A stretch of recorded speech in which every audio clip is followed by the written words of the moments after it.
torumokia iruri mweru mugathe Uhuru Muigai wa Kenyatta reke ngwirema na ndigũkũhenia mama boga vijana wa mkoko na jeshi nima mashonetwo neini onanie ma kaba ujikie njegeke ndukandige gũkũ guo. Thank you so much.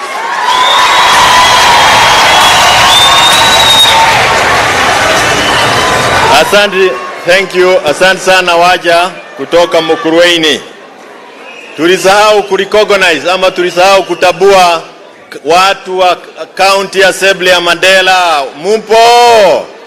That is the County Assembly ya Mandela. Na pia watu kutoka County ya Mandela wako hapa, delegates kutoka County ya Mandela, na tunawashukuru. We have also the County Assembly ya Narok. County Assembly members of the MCAs kutoka Narok ndio hawa. Asante sana. Members wa Assembly ya Saburu wako hapa. Wasimame wako wapi? Saburu, Mama Rais, wako kule nyuma, pole, wako kule, asante sana wako huko.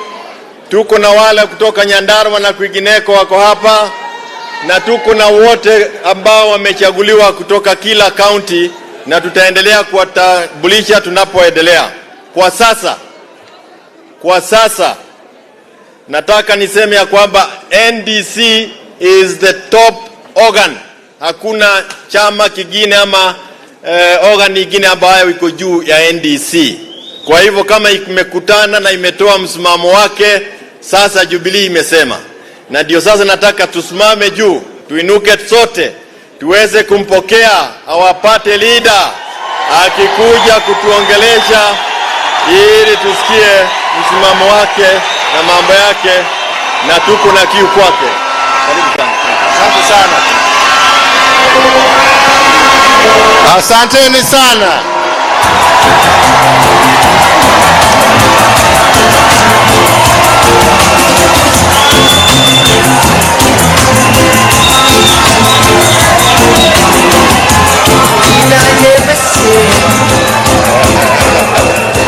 Asanteni sana wenzangu.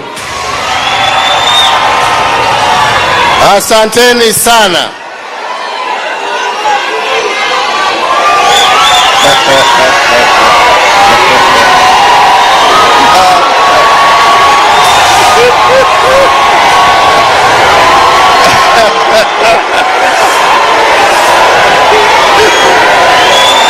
Asanteni sana.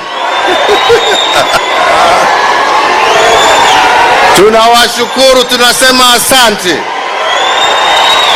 Wana Jubilee oye! Wana Jubilee oye! Wana Jubilee mpo! Wana Jubilee mpo! Wana Jubilee nguvu mpo! Mungu awabariki. Asanteni sana. Asanteni sana.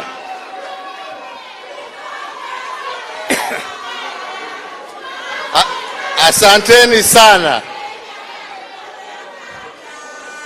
Nataka mimi nianze kwa kusema ya kwamba nawashukuru nyote ambao mmetoka sehemu mbalimbali za taifa letu tukufu la Kenya kuja na kuitikia mwito wetu wa kuje tuungane pamoja kuhudhuria hii National Delegates Conference ya chama chetu cha Jubilee.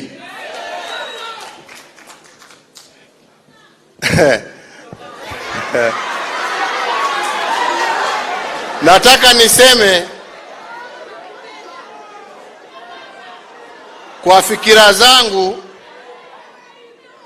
mimi fikira zangu zilikuwa zimeniambia ya kwamba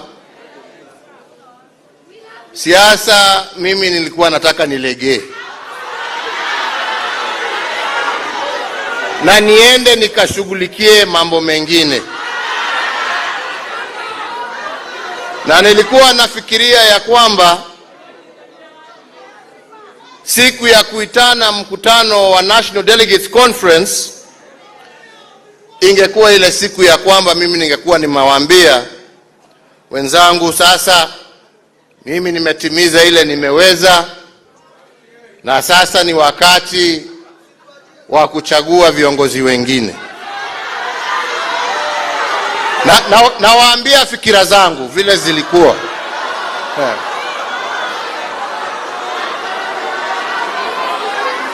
Lakini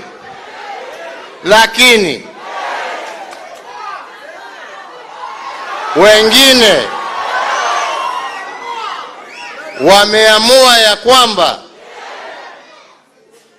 kazi itakuwa ya vitisho na kulazimisha. Siku ya leo nimewaambia tafuteni mwingine, sio Uhuru wa Kenyatta.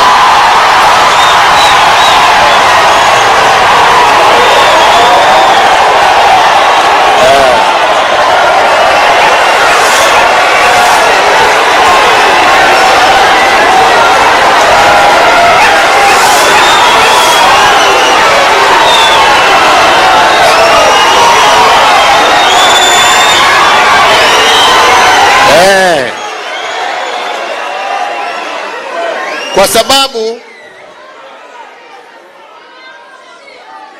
sisi wakati mlitupea huu uongozi, kwanza wa chama, baadaye wa nchi, kulikuwa muongozo ambao mlikuwa mmetupea, na sisi tukajaribu kulingana na uwezo wetu kutekeleza yale ambaye tuliweza kuyatekeleza, na tukaendelea, tukamaliza kwa amani, na tukapatiana uongozi kwa amani. Jameni, hadharani, mchana, hata wakati wananitukana mimi nikakaa kimya tu, nikasema sawa, ni haki yao watende yale wanataka. Nikakaa nimekimya, na yale yametokeza tu matusi, kuiba mbuzi,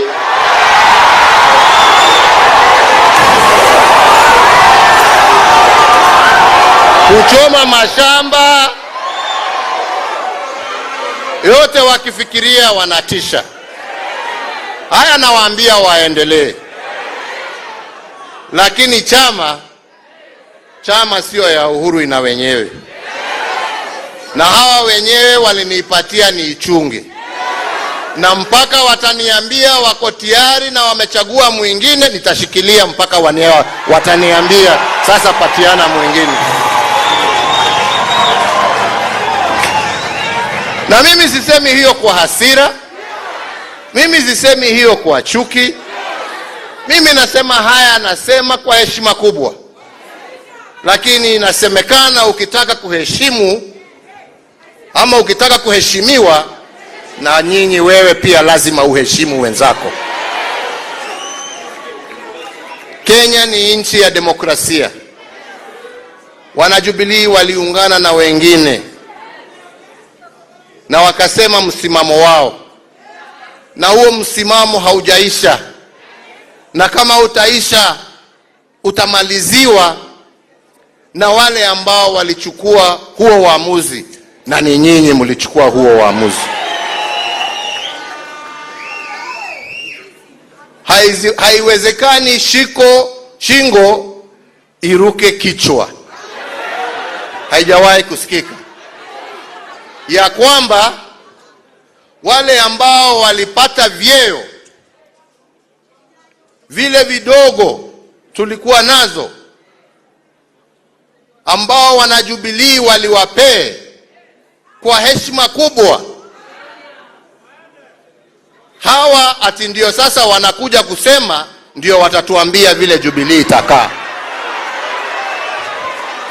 La, jukumu lao wakati walichaguliwa ni kwenda kusimamia na kutetea haki za wajubilee na manifesto ya Jubilee, haki za wanajubilee, sera za wanajubilee. Na kama haiwezi, na kama uwezi, ukae kando, tutafute ule ambaye ataweza kufanya kazi hiyo, kwa sababu sisi ni wanademokrasia. Na kama kwa jukumu lolote you've had a change of heart, then do the respectful thing. Just go and leave us be in peace. Na hiyo viti ambavyo vyeo tulikuwa tumewapee, muturudishie kwa heshima, tupatie wengine. Nimeongea vibaya wenzangu? Nimeongea vibaya wenzangu? Sisi hatuna. Naambianga watu wakiniuliza, muangalie simboli yetu. Simboli yetu ni dove. Dove ni ya nini? Ni amani. Sisi ni watu ambao tunapenda amani. Lakini kupenda amani sio kusema we ni muoga. Tunaelewana? La. Kitaka kuongea tuongee kwa heshima.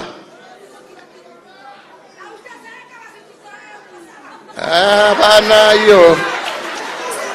Mimi matusi mtasikia mimi nikitukana mtu. Hawa kuna wale ma-expert wa hiyo. Hawa waendelee.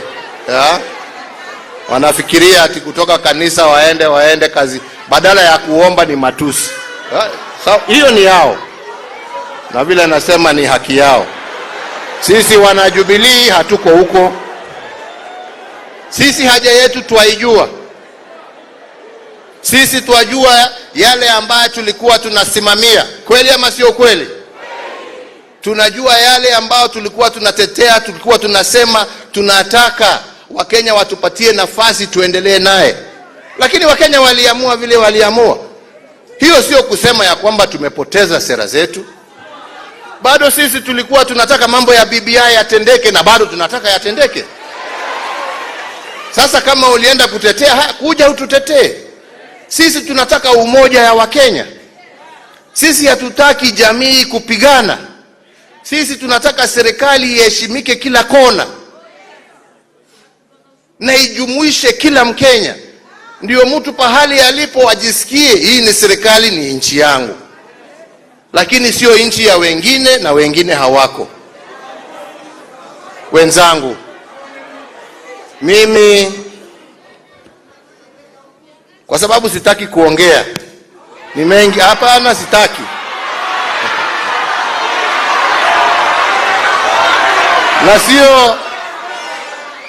Na sio kwa sababu sina ya kusema, lakini sitaki kuongea. Lakini ile ningewaomba siku ya leo kama wana Jubilee wenzangu, tuchukue siku ya leo vile tumeambiwa hapa ni wale ambao wametuhubiria leo, wenzetu wa Islam, wenzetu wa Kikristo, na wamesema ya kwamba hii iwe ni kama renewal. Kila mmoja wetu ambaye yako hapa akirudi kwake aende kufufua chama chetu cha Jubilee kule mashinani. Na sisi ambao tuko hapa Nairobi tutawasaidia kwa lolote ambalo tutaweza. Na hata wale ambao wamepewa vyeo, mjue ya kwamba hiyo vyeo sio yenu peke yenu. Nimesikia wengine hapa wakati tunataja fulani wanasema lakini fulani kama mama kama Shebesh, huyo ni soldier. We want you in the middle of the fight. Sio kusema ya kwamba kiti imepatiwa fulani, mwingine hayuko, mwingine hayuko. Tunataka kila mmoja wetu. Na sisi tusiende na matusi.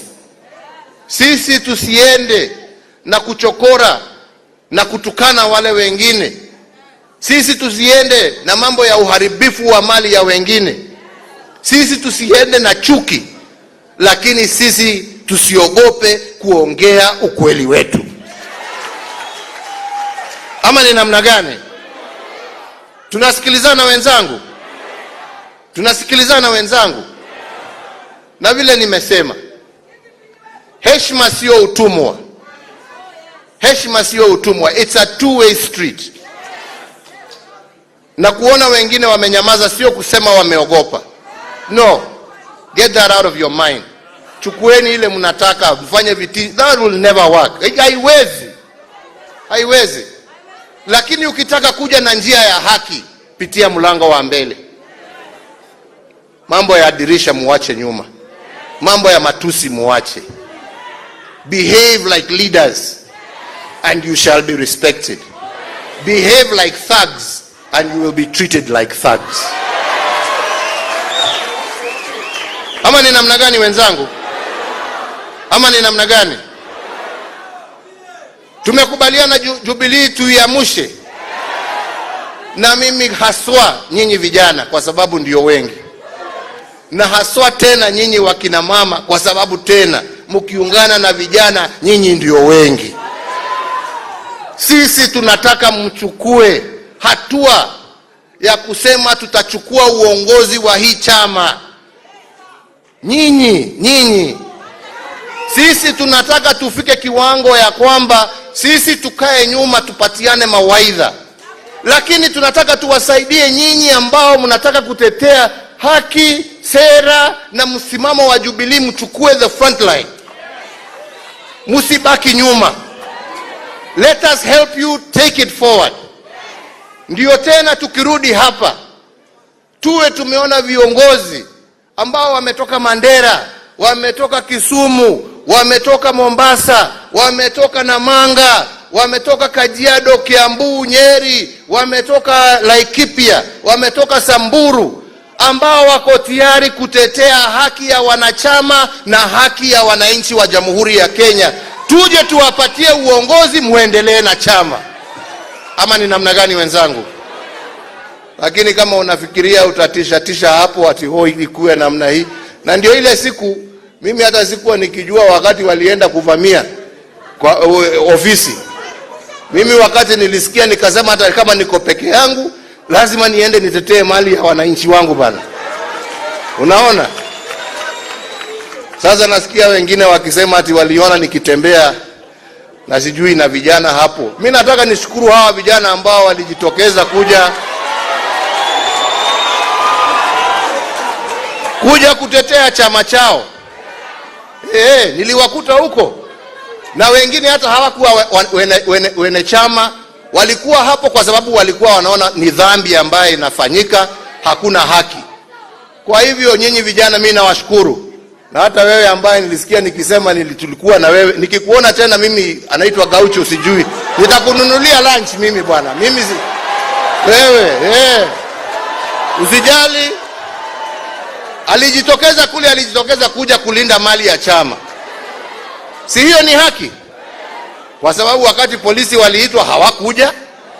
Sasa basi they had to do what they had to do, and God bless you and keep up the strong work. Ama ni namna gani wenzangu?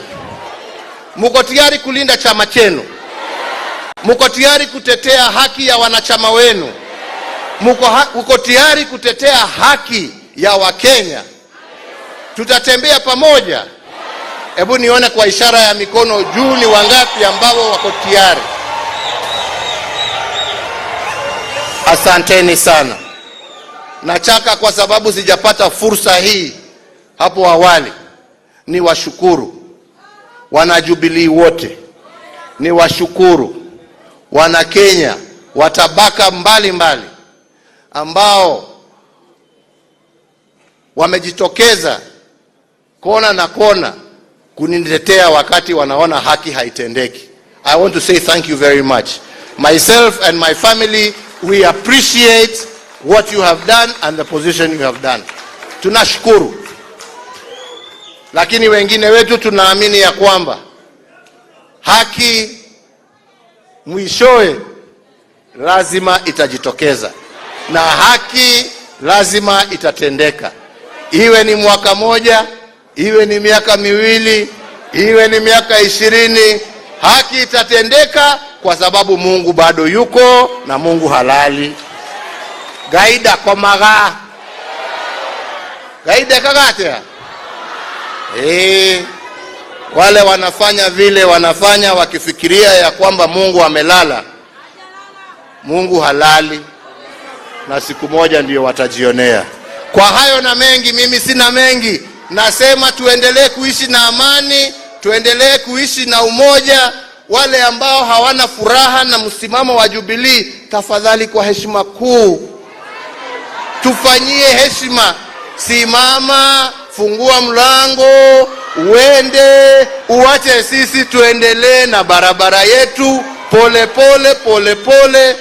Munasema ya kwamba imekufa chama chetu, hali nani yako na haja na maiti jameni? Kama imekufa, why are you interested? Si ni maiti jameni?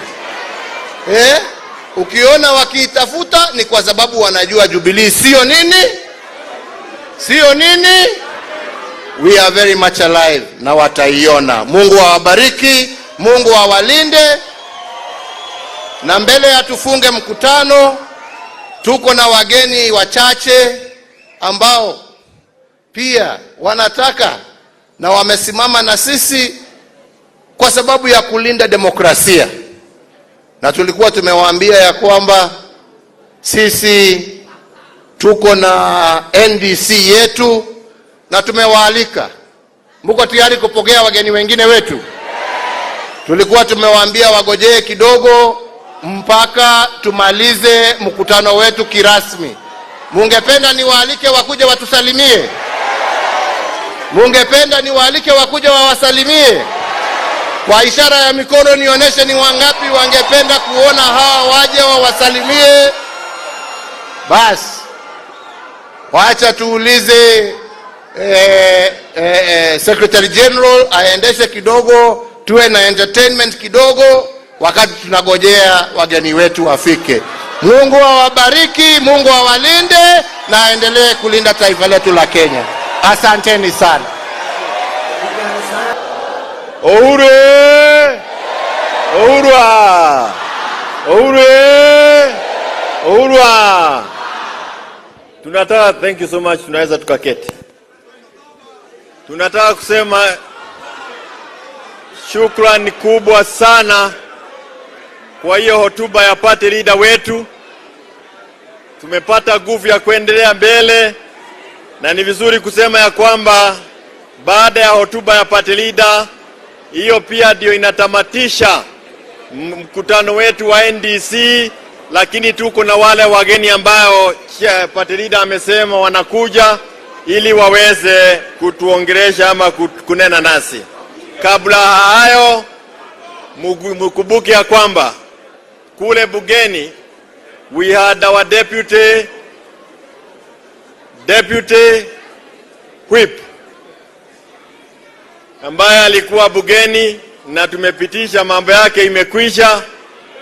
Kule alikuwa naitwa huyo, lakini sasa our new deputy in the National Assembly wa whip ni Mheshimiwa Mwenje.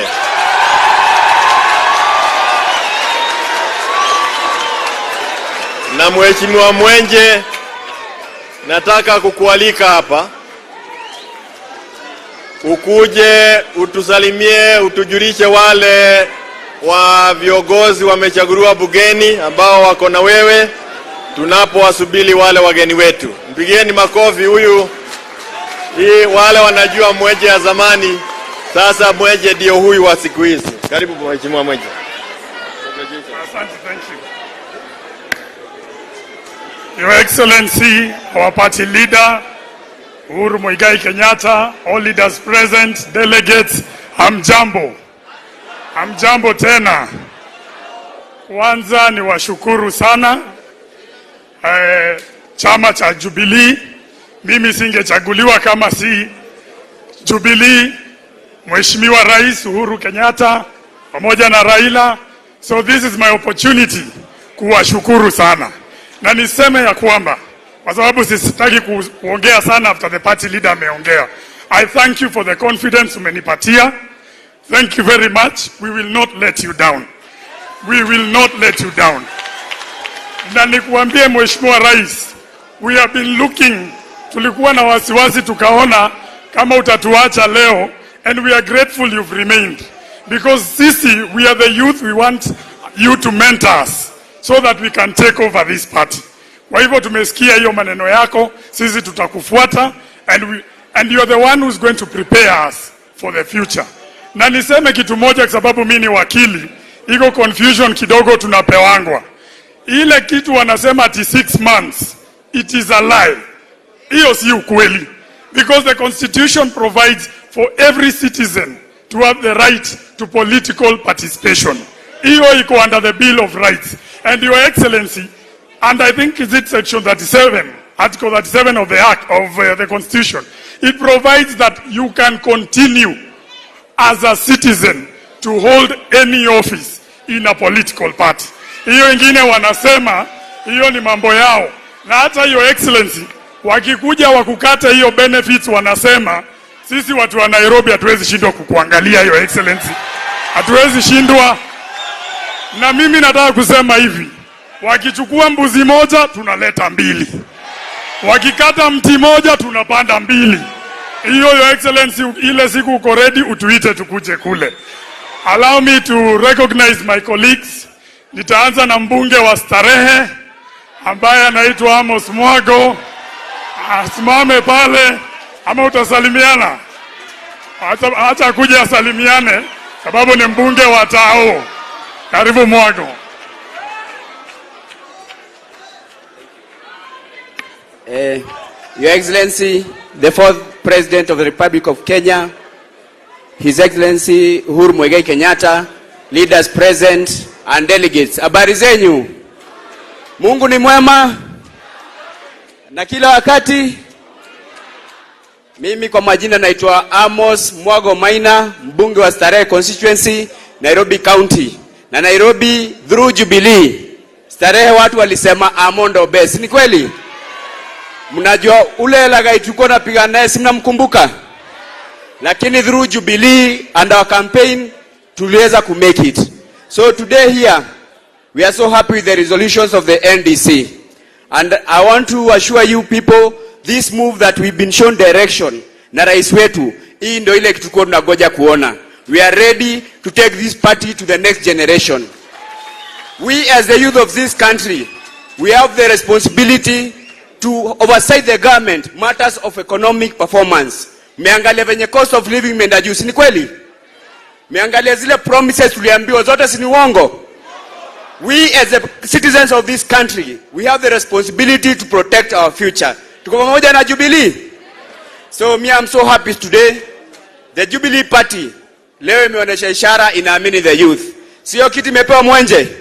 Na nisi kijana. Si inaonyesha tatambua ma youth. Si ni kweli? Na pia natambua watu wa Kanairo. Si ni kweli? Mimi Your Excellency kuna kitu umesema lakini sitakubaliana nayo sana. Umesema chama yetu ni amani. Lakini Waswahili wanasema amani ya iji ila kwa ncha upanga. Hao watu wanakuja kuiba mbuzi zako na kuchoma miti yako, wanaivyo toti kuheta shiana. Wanaivyo toti kuheta shiana. We have the right to protect our president. We have the right to protect the property of our citizens. Because when they finish coming for him, they'll come for us. And we cannot agree and we cannot allow. This is a republic that is governed through respect. Na mimi kwa hayo mengi na machache mimi nawashukuru sana. Mungu awabariki na Mungu abariki Kenya. Thank you so much. I'm on your best. Allow me to just recognize Mheshimiwa Garissa Women Rep. Yeye sitamuita ongea, anaitwa Amina Udgun. Huyo ndio our new secretary wa parliamentary. Pia tuko na Mheshimiwa Abdi Shurie from Balambala constituency ambaye yako pale. So mimi nataka kumalizia niseme na mnikubalishe niongee na lugha ya nyumbani. Eno niyo jaba itu.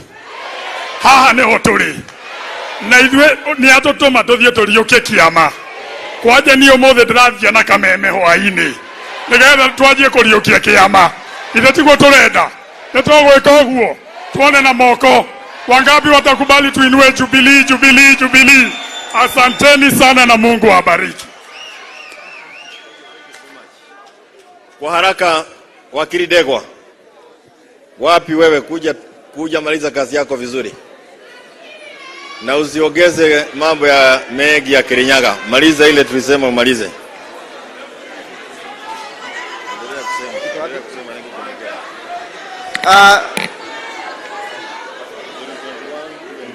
we just want to take a vote on resolution number 1 up to resolution number 4.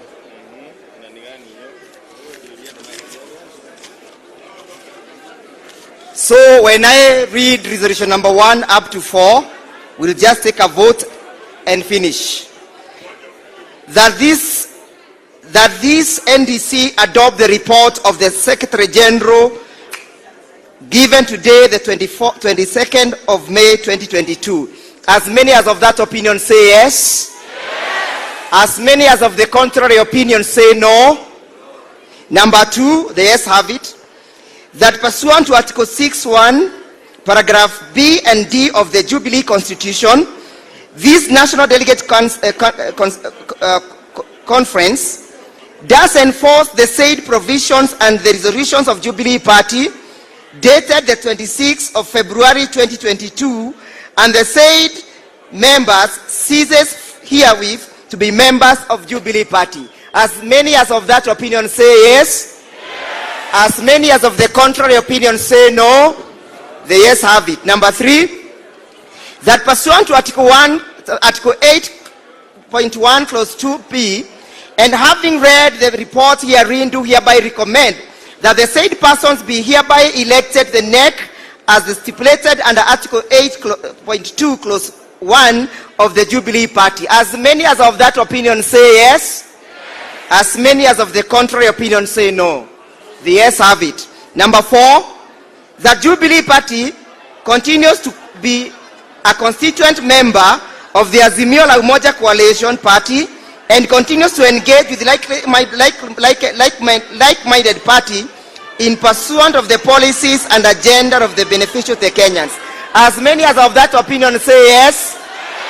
As many as of the contrary opinion say no. The yes have it. Tusimame tumkaribishe baba.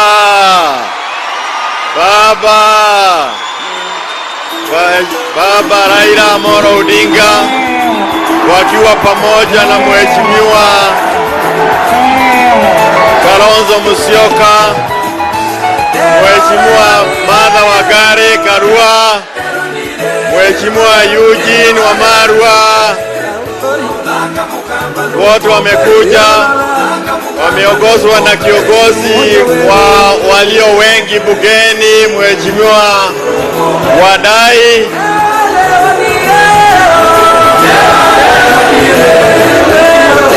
Tafadhali wale ambao wanapiga picha na wengine, tafadhali muweze pia kutoka pole. Tuko pia na Mheshimiwa Wajakoya katika kwa nyumba. Asante sana. Tafadhali wale wanapiga picha, wale wageni wengine tafadhali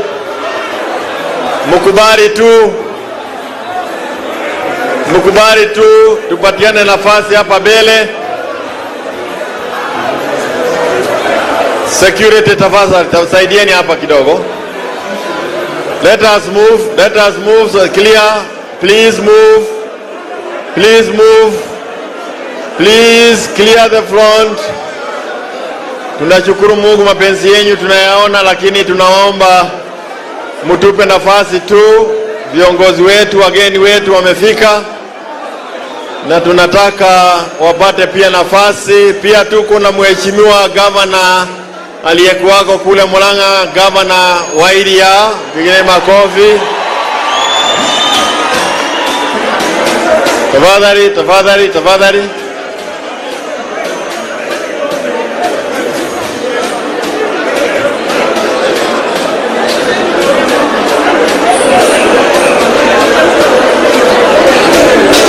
Tuko na Secretary General wa KANU, Mheshimiwa Wainaina, asante sana kwa kukuja.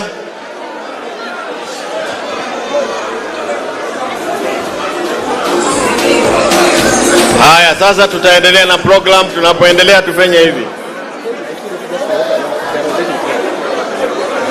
Security tafadhali sogeni pia, kwa sababu wageni wetu wamefika. Sogeni kule kando, wageni wetu wamefika, wametulia, tunashukuru. Ninataka kabla ya kuwapa sijui ni nani mumeona pale. Haya basi, tunaweza tukaketi, tutulie wote ili tuendelee na ratiba yetu. Asanteni sana, tunaweza tulia. Karibuni sana wageni wetu.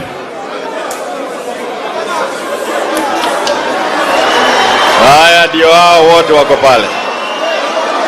Kwa wakati huu nataka kuwaomba wale waheshimiwa ambao walikuwako bungeni, iwe ulikuwa governor, deputy governor, ulikuwa mheshimiwa bunge, senate ama national assembly, tafadhali usimame tuweze kukutabua. Tunaweza kuwa tunashindwa kukutabua kwa majina, lakini tuwaone wamesimama. Tafadhali wasimame.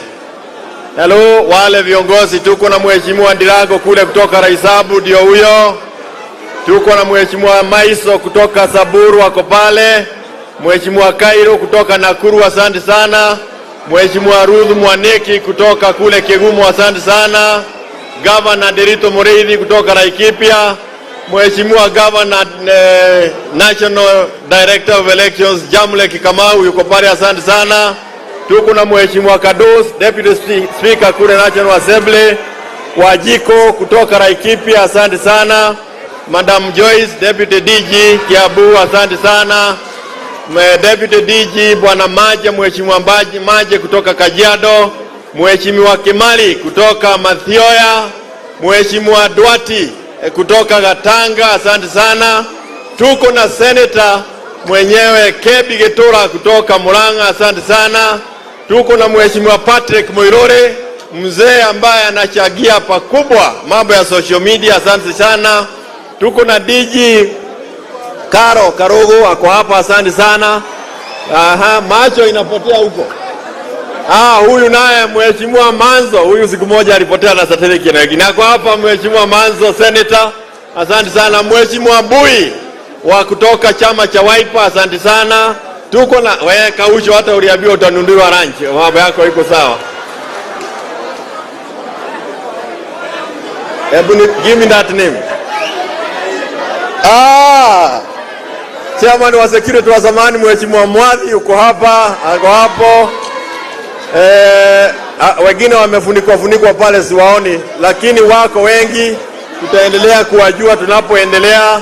Tuko na MCA huyu mbaya anaitwa Karani, Your Excellency. Mheshimiwa Karani is our newest MCA. Alishinda kiti ya MCA kule Embakasi juzi, akawaagusha wote ambao walikuwako, hata wale wa UDA. Juzi tu, our newest kid in the block. Sasa tuko na Mheshimiwa Mogo kutoka eneo hili, Mheshimiwa kutoka Naivasha, Mheshimiwa Sare kutoka Nakuru, nitakumbuka jina yako hata wewe. Na wale wengine kule naona siwaoni. Senator Mara kutoka Kiambu yuko hapa. Ndio huyo. Damaris kutoka Kiambaa yuko hapa. Huko pale mzee mwenyewe, wote wako hapa. Na inaweza kuwa gumu yangu kusema wote, lakini tunasema ni shukrani kubwa sana kwenyu nyinyi kuja. Na iko Mwaura pale, Deputy Speaker wa Kiambu yuko pale. Kawajiro yuko pale. Chebesh yuko pale. Chebesh is also in the house. Thank you so much Mheshimiwa Chebesh. You will give us the vote of thanks, Chebesh. Kat chali. Kwa hayo mengi, na yule pia mpigieni makofi.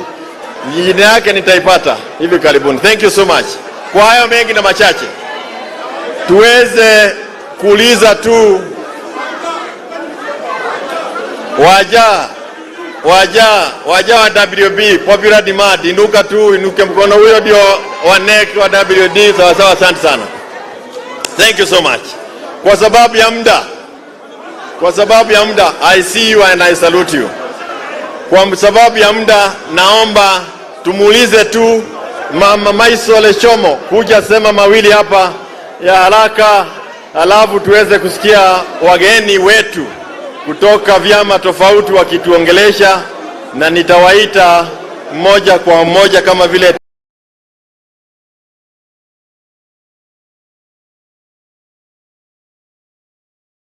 na kiko na nguvu. Karibu mheshimiwa.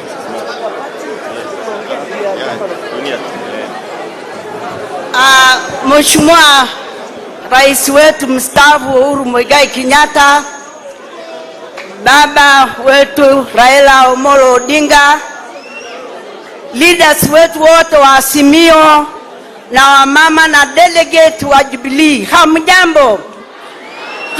Tusalimiane wote. Jubilee juu! Jubilee juu! Yangu ni machache. Kitu ya kwanza nataka kusema katika kwa chama yetu ya Azimio. Nataka kueleza kinaganaga ijulikane. Sisi wana wa Jubilee, ile matisho ya maongeo ya maredio, ya ma-TV, nataka kusema Jubilee iko masimamo ya ukweli. Hatuwezi kufuata wakora wa barabara. Kwa hivyo nataka kusema wale wako tuko Azimio kama Jubilee, hatutoki. Wale wakora tafadhali, ya ma-TV, ya ma-radio, ya kila pahali, tafadhali tusifuate. Sisi Jubilee chama inasimama imara na haturudi reverse hata kidogo. Hata kama tuna watu wawili tano, tutasimama na Jubilee. Rais wetu mstaafu Uhuru Muigai Kenyatta ndio party leader ya Jubilee na ndio party leader pia ya Azimio. Isikike tafadhalini. Mimi nataka kusema hivi.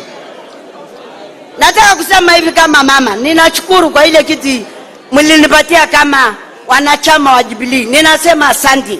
Nitafanya kazi kwa Kenya mzima, sio bali nusu, Kenya mzima. Na kila mtu anajua masimamo ya Maison ni gani. Si ya kutangatanga barabara, si ya shilingi 5. Kwa hivyo mnataka tu kusema hivi, tuchikilie njia ya Mungu iko. Na nataka kusema hivi, Mheshimiwa Rais wetu Uhuru Muigai Kenyatta, unajua mimi bado sijajua kama umeenda retire. Mimi nataka kusema hivi, jana wiki mzima nilikuwa Rome. Nilisamia Bob kwa mkono yangu. Hata hii mkono sikutaka kuosha, kwa sababu ile baraka ametupatia ni kubwa sana. Kwa hivyo nataka kusema na Jubilee na sisi leaders, baba wetu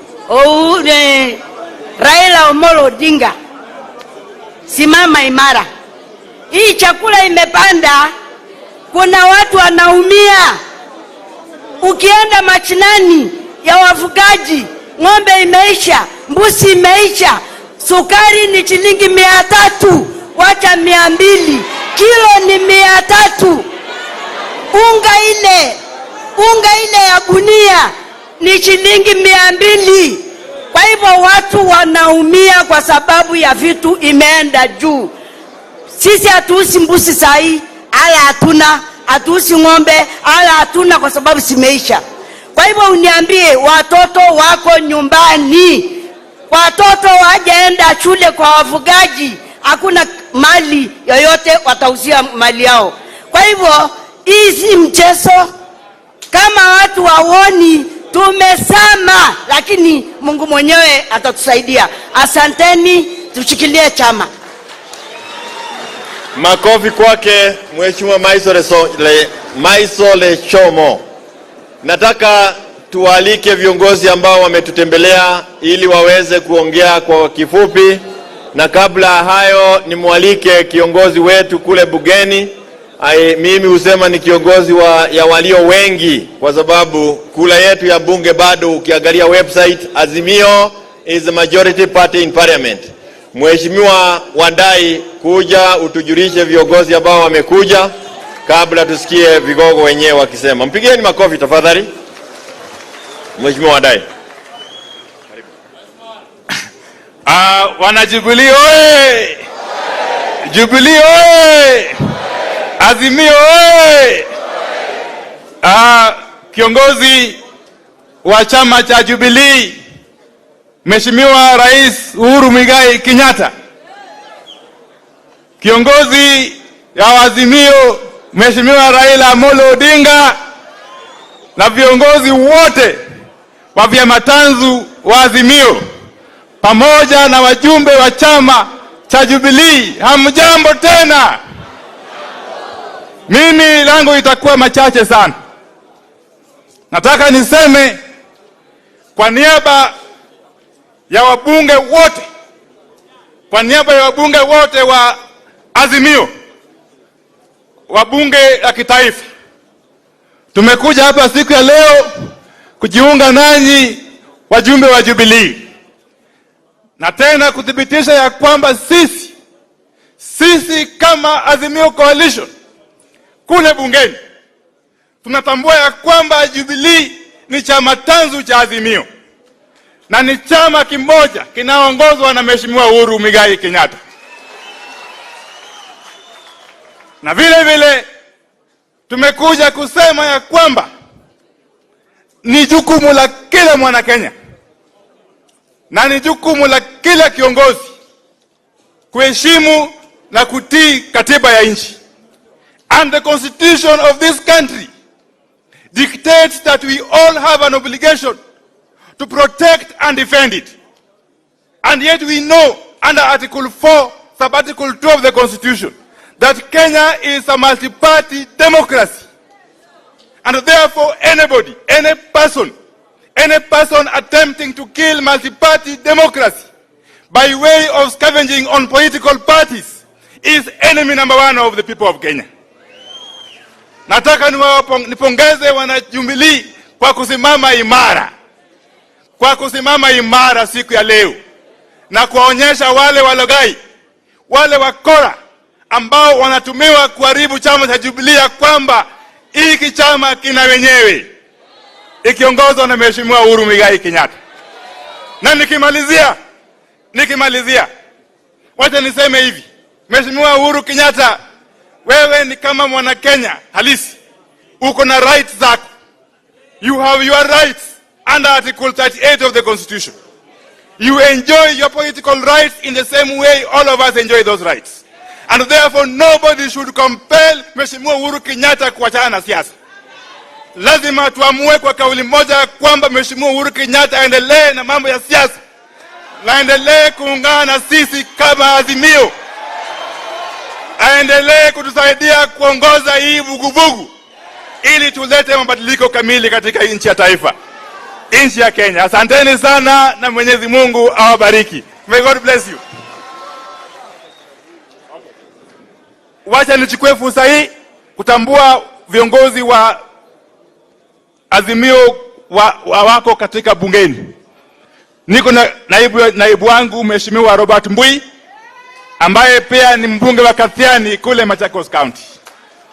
Vile vile tunaye Senator Dan Manzo, Senator wa Makueni. Tuko na Mheshimiwa Basil wa Yatta, Mheshimiwa Basil kutoka constituency ya Yatta. Vile vile alishasauliwa Mheshimiwa Gladwell Cheriot, huyu wa Kanu. Simama tu wakuone. Mheshimiwa Cheriot kutoka Baringo. Tuko na Mheshimiwa Kamau wa Raila kutoka Murang'a. Wengine watambuliwa na Mheshimiwa Eugene Wamalwa. Asanteni sana na Mungu awabariki. Thank you very much. Asante sana. Nataka kumuita aliyekuwa governor kule pande ya Murang'a, Mheshimiwa Mwangi wa Ilia, akuje aseme na sisi. Karibu governor. Huyu wachezi.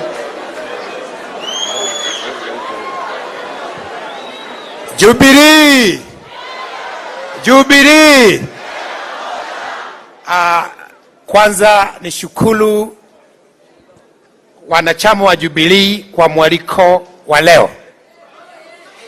Na pia niseme utawala ambao uko katika Jamhuri ya Kenya, wao wote ni vifaranga vya Jubilee ama Azimio. Hiyo vita ambao unaona wakileta, wanajua ya kwamba walizaliwa, wakalelewa, wakanyonyeshwa, wakafundishwa na chama cha Jubilee. Wale ambao sio wa Jubilee walikuwa ODM. Kwa hivyo hii mambo ya kuanza kutuonyesha kama Jubilee ni nyoka, kama Jubilee ni nyoka, hata wao ni shetani, kwa sababu si mtoto wa nyoka ni nyoka, si mtoto wa nyoka ni nyoka. Kwa hivyo wale ambao wanaongea kuhusu Jubilee wajue kwamba wao ni vifaranga vya Jubilee. Kama Jubilee ni shetani, wao ni ibilisi. Hiyo nyingine, mimi niliingia Azimio kwa sababu ya asma moja. Watu wangu wanipige, wafanye nini, lakini kama kuna mtu anasema ukweli, sio huyo neiba yangu, ni Wairia. Jubilee ilisema kwa sababu ya ile shida ambayo ilikuwa Mount Kenya na sehemu zingine, Azimio, kuwe na one man, one vote, one shilling. Huyu mzee wakiandamana na mzee huyo mwingine rafiki yetu Uhuru Kenyatta, walikuwa wameshikilia vile kutakuwa na usawa katika ugavi wa mali, na hiyo ndio ilifanya mimi niingie Azimio. Baada ya uchaguzi, wao wenyewe wameingia Azimio, wameanza kusema one man, one vote, one shilling. Kwa hivyo wao ni wa Azimio number 1. Kwa hivyo hawana haki kuelekeza kidole cha lawama kwa Azimio at all. Nikimalizia sasa, mimi nitaongea na watu wa nyumbani, sawa sawa. Agĩkũyũ ujarie na inyuĩ nĩgetha mũthikĩrĩrie, na ti ũcio ũngĩ wana harĩa ũrĩa ũrokire rĩu ugaga we ndarĩ akorwo Azimio, hajakuwa Azimio, hajakuwa ODM. Ni mara yake ya kwanza kuingia kwa serikali na kazi yake ni kututisha hapa. Huyo Gachagua, huyo Gachagua, huyo Gachagua, yeye hajakuwa mwanachama wa Jubilee, yeye hajakuwa mwanachama wa Azimio, hajakuwa mwanachama wa ODM. Aache kuleta confusion kwa serikali. Hiyo nyingine, wakati Rais Moi aliporetire, alikuwa amefanya mengi mema na mabaya. Alipoenda Rift Valley, watu wa Rift Valley wakiongozwa na rais wa sasa, wote walimkaribisha kama mtoto wao baada ya kutumikia Kenya. Sisi wa Kikuyu tunaelezewa ya kwamba Kenyatta akija tumchome na tumpige. Kwani tumekuwa watu takataka kutoka wapi? Munaambiwa kijana yenu mumalize na munachukua buduki, munachukua matuzi. Hebu nimuelezee. Sisi atejaria Gĩkũyũ ndauga atĩrĩrĩ, hĩndĩ ĩrĩa Moi aritaire rĩ, na nĩ mũyekĩte mega na moru rĩ, na nĩ tũmoĩ rĩ, Kalenjin yothe rĩ, na nĩ arata aitũ rĩ, mamwamũkĩrire mũciĩ makiuga nĩ mwana wao, mamũtwaragĩra music tiguo, magatwara thenge na makamũrugĩra thubu tondũ nĩ wao. Twauga nĩ ahĩtĩtie, matwĩraga aca. No ithuĩ rĩu magatwĩra ũrĩa warĩ witũ president ainũka mũciĩ tũmũtuĩre mata, tũmũmene na tũmũnyarire. Kaĩ Gĩkũyũ mwakĩgire na ũrĩa ũramũritia Ngai Gachagua okĩte gatwara kwa gacaitani biũ atĩ tũmene andũ aitũ. Ndamwĩra kĩndũ kĩmwe, gũthiĩ ũrĩa gũgũthiĩ, no ithuĩ na niĩ ndĩ wa Iria, niĩ njũĩ Kenyatta nĩ mwana witũ, njũĩ Kenyatta nĩ mwana wao. Akorwo nĩ ahĩtĩtie, sawa sawa, ithuĩ nĩ tũkũmuohera. No gũtingĩtuĩka twamwĩkĩra mabĩngũ ũrĩa Kĩmathi ekagĩrwo mabĩngũ, ũrĩa Kenyatta ũcio ũngĩ ekagĩrwo mabĩngũ. Na niĩ nĩkĩo ndegeire mwena ũyũ biũ, nĩ kuona andũ aitũ makĩũra, mũkarĩra kĩoro andũ aitũ. Nikimalizia, haha tũranyitana tunaandamwa. Tareu majitĩria na haha thutha, na hĩndĩ mambĩrĩirie kũriũkia, ndio sababu wanaanza kuvuhua na kuleta mambo ya EACC kwangu. Mimi naongea ukweli. wanaanza kusema ati kuna kampuni ilifanya kazi 2013 ati mimi ni mhusika. Hiyo kampuni mimi sina share, sina chochote. Waambiwe hivi na Gachagua waambie hivi, aniandame afanye nini, mimi singatuki. Akuje na EACC na chochote. Kama kuna mtu ambaye alipata shida miaka 10, siga shiedha. Sawa sawa? Yeye alishikwa mara moja. Huyu baba aliteswa akawekwa kizuizini. Huyu Uhuru Kenyatta alikuwa mpaka Hague. Mimi nimeshikwa kwa madai ya uongo mara 10. Alishikwa mara moja akaanza kujikojolea, hiyo ndio anaendaga nayo Central Kenya. Akisema ati vile yeye alishikwa. Kogwa andũ aitũ ndakiri aura nĩngwendaga mũthuri ũcio aigua, ndiĩ kana nĩaigua.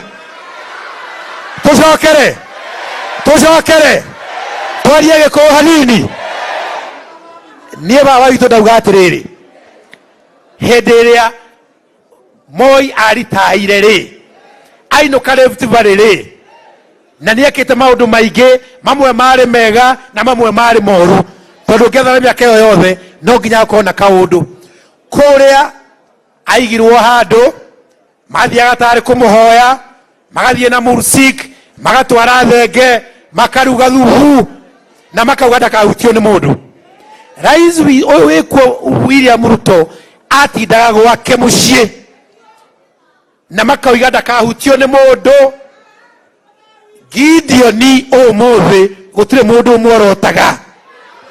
No ithuĩ witũ aritaya tukerwo turume na tumuhure na tuiye mburi ciake. Koguo tagwo kurogwo. Merwo ithuĩ macio mangĩ maigwo kando, no Gĩkũyũ maya Ngai tutikuhũrithanio. Sasa ũyũ nĩ witũ, niĩ ndĩ mũrũ wa nyina, na we ũramũhũra wĩ mwarĩ wa nyina na wĩ mũrũ wa nyina. Na nĩ tũrĩikara thĩ twĩ rũrĩrĩ tuge ciaca rĩu ihũrwo, no andũ aitũ matiganwo nao. Na twĩka resolution, ndĩmwetĩkĩra njamba itũ ĩtiganwo nayo. Nĩtwoya imoko no rĩo kũmũhutia ona ithuĩ tũkũndiru nake. Thank you very much. Asante sana Mheshimiwa Wairia. Haya, nataka kumwalika rafiki wetu hapa ambaye mnamjua sana. Alikuwa presidential candidate na akamaliza akiwa namba 3. Na alikuwa namba 3 na kura yake pia iliibiwa. Nataka nimwalike Mheshimiwa Wajakoya, ndio huyo kwa nyumba.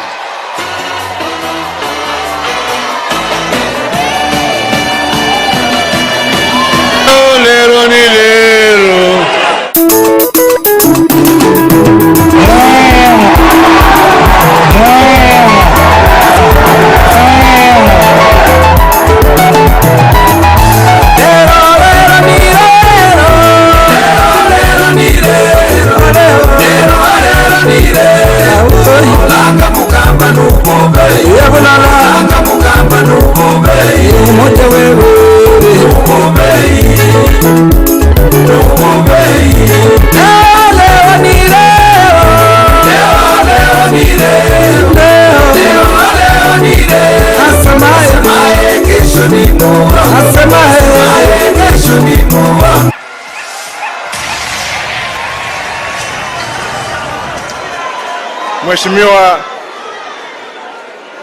Mheshimiwa Uhuru Kenyatta,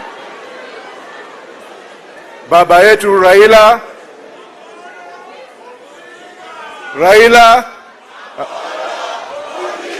tena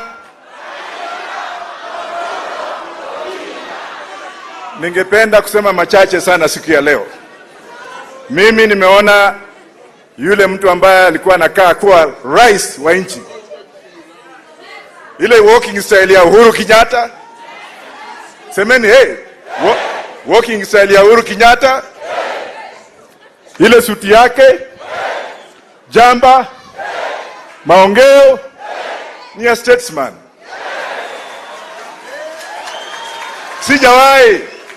Sijawahi kumsikia Uhuru Kenyatta akitusi watu wadogo wadogo. Sijawahi kusikia Uhuru Kenyatta akijiingiza mambo ya domestic affairs ya nyumba ya mtu mwingine. Gachagua, wacha nikuambie, sikuogopi. Wewe umeingilia mambo ya polisi. Wewe unafuta polisi. Unaingilia kazi ya polisi. Uko na chuki ambayo huwezi kuacha. Mwanaume ni mtu ambaye husamea watu wengine. Na tumesikia kuna mambo ya sukari. Si mnawajua? Tunataka tuangalie ndani yake kama watoto wa hao watu wako kwa hiyo sukari. Kweli ama rongo? Ya pili, tukiwa na Mheshimiwa Raila Amolo Odinga ambaye ni taa ya taifa la Kenya, ambaye ni taa la bara la Afrika na ambaye ni taa ya ulimwengu mzima. Alafu nakuta vitoto vingine ambao vilikuwa na diapers wakati Raila alikuwa akifungwa, ambao hawakuwa wamejua kwenda choo, ambao alikuwa anasarishwa huko na majani kumani na zao.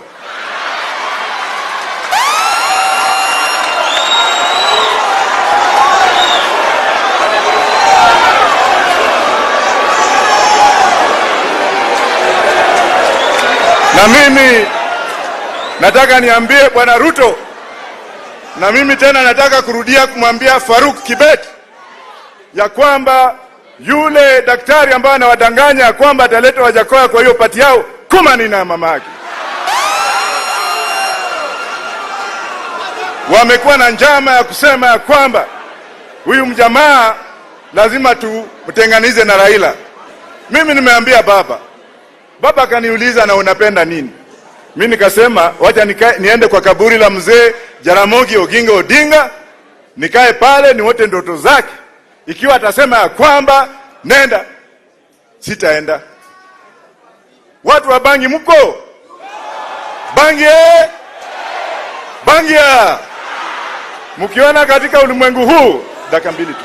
Katika ulimwengu huu uchumi wa nchi ya Canada, semeni hey Canada, Uingereza, Netherlands, Uganda, South Africa, Zimbabwe, India wanatumia bangi kwa bidhaa. Alafu nakuta wanafiki wengine hapa, wale makapitalisti wengine wanakaanga hapa akijifanya ni watu wa Mungu, tunaenda kufanya hivi kila kumani na zeni. Ile kitu tunataka ni kitu kimoja. Tunataka tuenee uchumi wetu. Tunataka tuagize uchumi wetu. Nataka tumlinde baba na wale ambao wametumwa kwenda kwa shamba ya Mama Ngina Kenyatta, kumani na zenu. Kufeni. Mama amestaafu. Bwana yake alikuwa rais wa nchi hii. Mtoto wake akawa rais. Mama amekuwa na baba ambaye ni rais na mtoto akawa rais. Alafu mshenzi mwingine ambao alizaliwa juzi hapa kutoka Murang'a na Nyeri. Tunatoka huko. Umeona Mluya akipiga Mluya mwenzake? Mumeona Gideon Moi na baba yake wakipigwa na mashamba yao? Mumesikia Airia amesema nini? Wengi hamkuwa mnanijua lakini mtanijua. Na mtu yoyote ambaye atalete nuks, tuko pamoja. I am not a coward, will never be one, has never been born to be one, and will never ever be one. Thank you very much.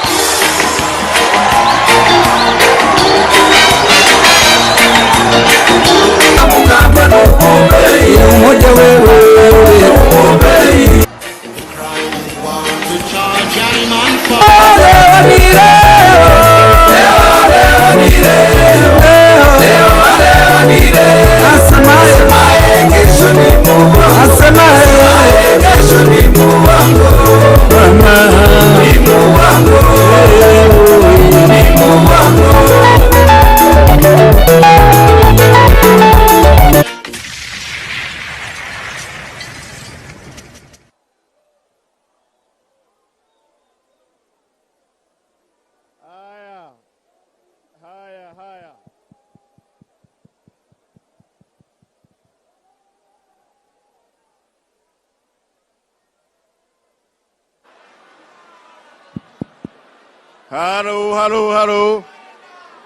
Hello. Wajakoya mpaka ameenda na microphone. Asante sana Mheshimiwa Wajakoya. Mheshimiwa Rais aliye staafu wa 4 alikuwa na wafanyikazi ambao walikuwa very loyal, very trusted gentlemen, watu ambao ukikutana na wao unawaheshimu na unafurahia ile kazi walifanya wakiwa na yeye. Leo tuko na mmoja wao ambaye pia amekuwa akitembea na sisi kwa hii safari ambayo tumekuwa nayo Azimio. Na nataka tumwalike, tumpokee Mheshimiwa Waziri Eugene Wamalwa.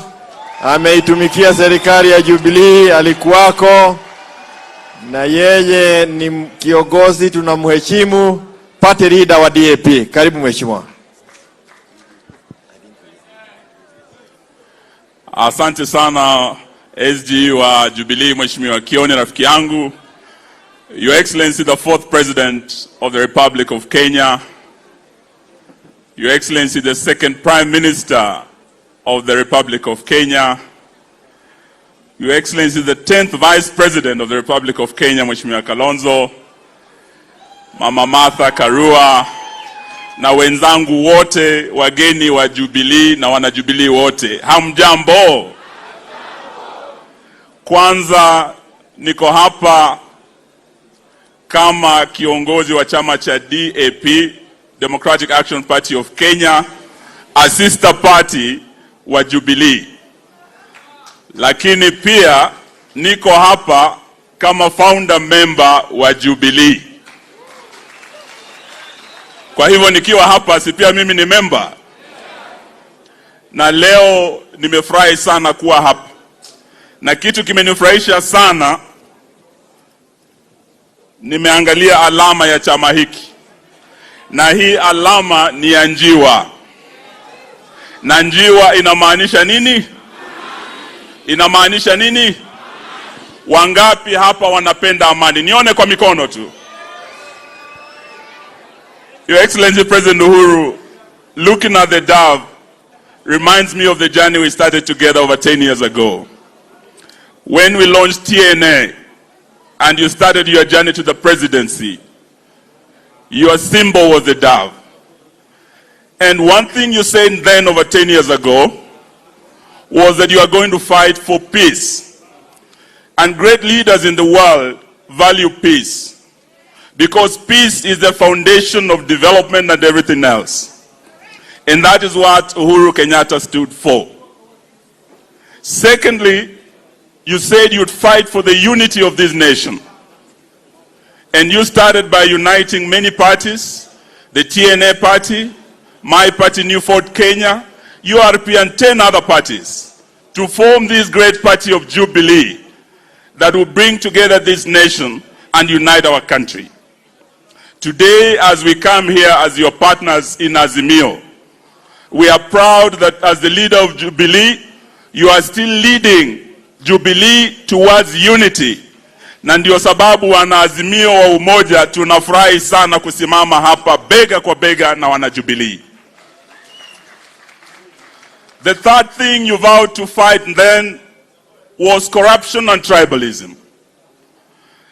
Just last week, we had the Prime Minister of Singapore in Kenya.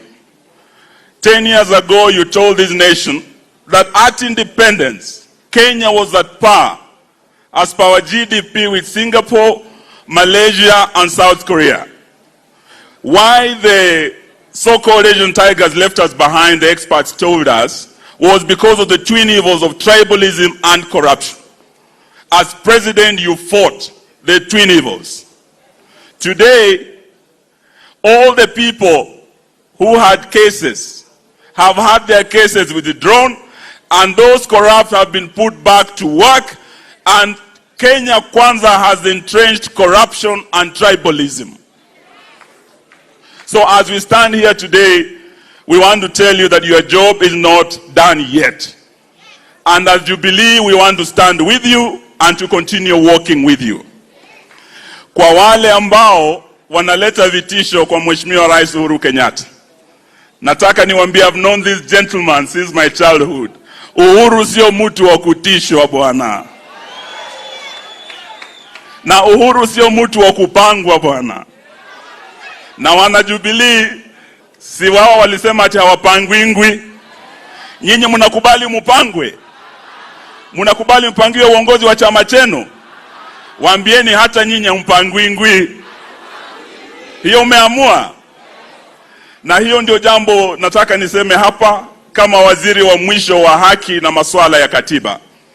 As the last Minister for Justice and Constitutional Affairs, I want to say that the lie that is being advanced by Kenya Kwanza, the blackmail against Uhuru Kenyatta to force him into retirement, we want to say that that constitution we passed in 2010 gives Uhuru Kenyatta and every Kenyan political rights under Article 38. You cannot limit his rights. Tuko pamoja? Na kama you want to play blackmail, you want to intimidate, ati munacheza ile mchezo ya money or the box. Munakumbuka hiyo mchezo? Yani wanamwambia eti either awache box, yani siasa, ati ndio apate marupurupu. Wana Jubilee, hebu niwaulize, mimi nimemsikiza Uhuru akiongea. Nataka niwaulize ninyi mpige kura leo. Should Uhuru choose the box or the money? Money or the box? Money or the box? Hebu wanaosema box. Sasa wana Kenya Kwanza, mwache kutisha Uhuru na hiyo siasa ya pesa 8. Huyu Uhuru ni mtu unaweza tisha sababu ya pesa 8 kweli? Ati asipokubali atoke siasa, ati hawatampa marupurupu yake. Wakae nayo. They can keep the money. Uhuru should keep the box. He should keep Jubilee. Aendelee kutuongoza pamoja na baba Raila Odinga. Hebu nione mnaamua hapo hapo. Mwisho nataka niseme hii alama ya njiwa. Across the world, greatest leaders have fought for peace. Ukiangalia kule Afrika Kusini, ni sababu ya uongozi wa Mandela na mwenzake de Klerk. They build bridges of peace and brotherhood. That is how apartheid ended in South Africa. Kule Northern Ireland, Uingereza, Tony Blair na mwenzake wa Sinn Féin, Jerry Adams. They built bridges of peace and brotherhood. That is how the IRA bombing stopped. Hapa kwenye nchi yetu ya Kenya, Jomo Kenyatta aliteswa na wakoloni. Akafungwa kule Kapenguria, akapelekwa kule kwa Waturkana. Miaka 7. Alipokuwa rais alisema, twende Nakuru, wakoloni wote waje kule. Aliwaambia, ninyi mlinitesa. I forgive you, but I will not forget. That is how great leaders lead a country. You cannot lead a country through vengeance. You cannot lead a country through vindictiveness. You cannot lead a country through vendetta. Wenzetu wa Kenya Kwanza nataka tuambie, mwache siasa ya chuki. Kuingilia shamba ya Mama Ngina na kuiba kondoo ya mjane, jamani, hiyo ni ungwana kweli? Na wale wanaiba kondoo wanaweza wacha pesa yenu? Sisi leo tunataka tuseme Kenya belongs to all of us. We want a united, peaceful country, and we'll continue walking this journey together. Tuko pamoja? Mwisho, we are here to defend multi-party democracy. Because we are seeing Kenya Kwanza introducing the King Herod spirit, where you kill all male firstborns so that you remain king. UDA wananjama ya kuwa vyama vyote eti tubaki na chama kimoja cha UDA kitakachoongoza Kenya kwa miaka 100. Hiyo mnakubali? The first male child wanajaribu kuwa ni Jubilee. We are here kama wanaazimio kuambia we will stand with Jubilee in defense of multi-party democracy. And we want to tell the man from Mathira, si mnamjua? Ati he was just stamping, ati amemaliza Jubilee, out of 28 MPs amewanyang'anya 26. Ati amemaliza ODM, amechukua wabunge 8. Hata chama changu cha DAP, Mheshimiwa Rais, nimevamiwa 2 weeks ago. They tried to cause a coup in the neck. Tukakabiliana na hawa. They are targeting Wiper and all other parties.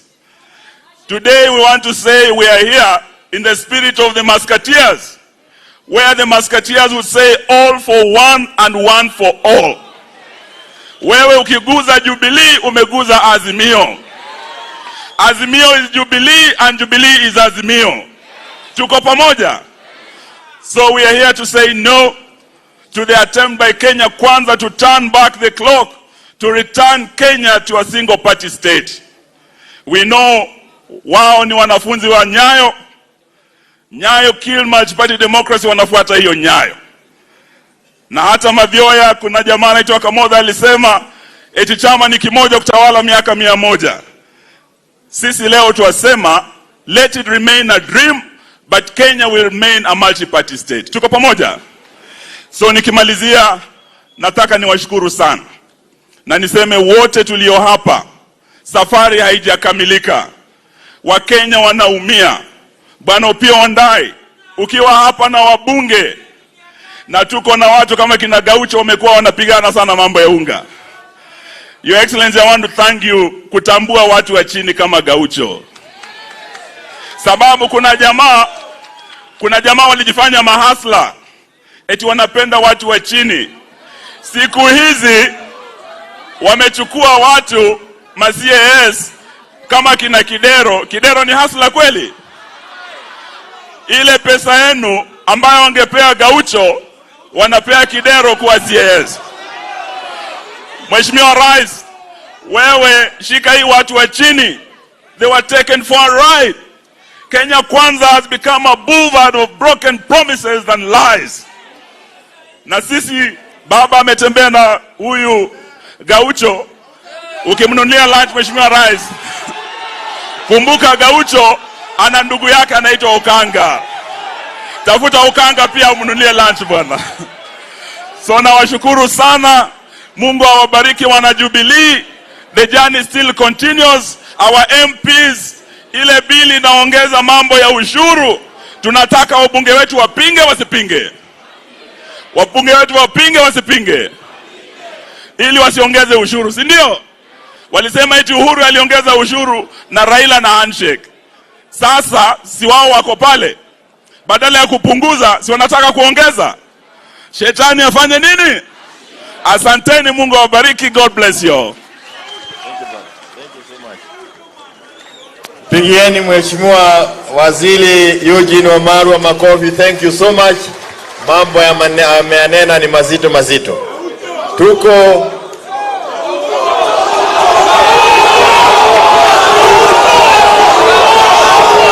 wewe Gaucho, kuja hapa. Kuja hapa.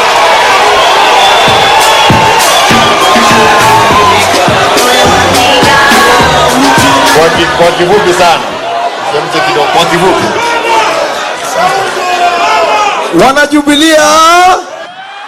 Wana Jubilee TV, wanabunge wana ghetto TV. Kitu ya kwanza, leo ni siku yangu ya kwanza kukaa mbele ya mapresident wawili. Hiyo inamaanisha Raila na Uhuru Kenyatta ndio main asla na wasafara, wale wanaangalia wasafara wa chini. Ni kweli si kweli? Mimi sina mengi, lakini ile kitu nataka kusema kwa watu wa Jubilee, ya kwamba juzi niliongea kama nimekasirika. Kwa sababu gani? Yes, mimi sio mtu wa ODM, baba yangu ni Raila Amolo Odinga ndo na defend. Na juu baba aliniambia lazima ni defend Uhuru mali anapigwa, baba akiniambia Gaucho ruka na ruka. Nikishavunjika ndo namuuliza baba nilikuwa narukia nini, lakini lazima niruke ya kwanza.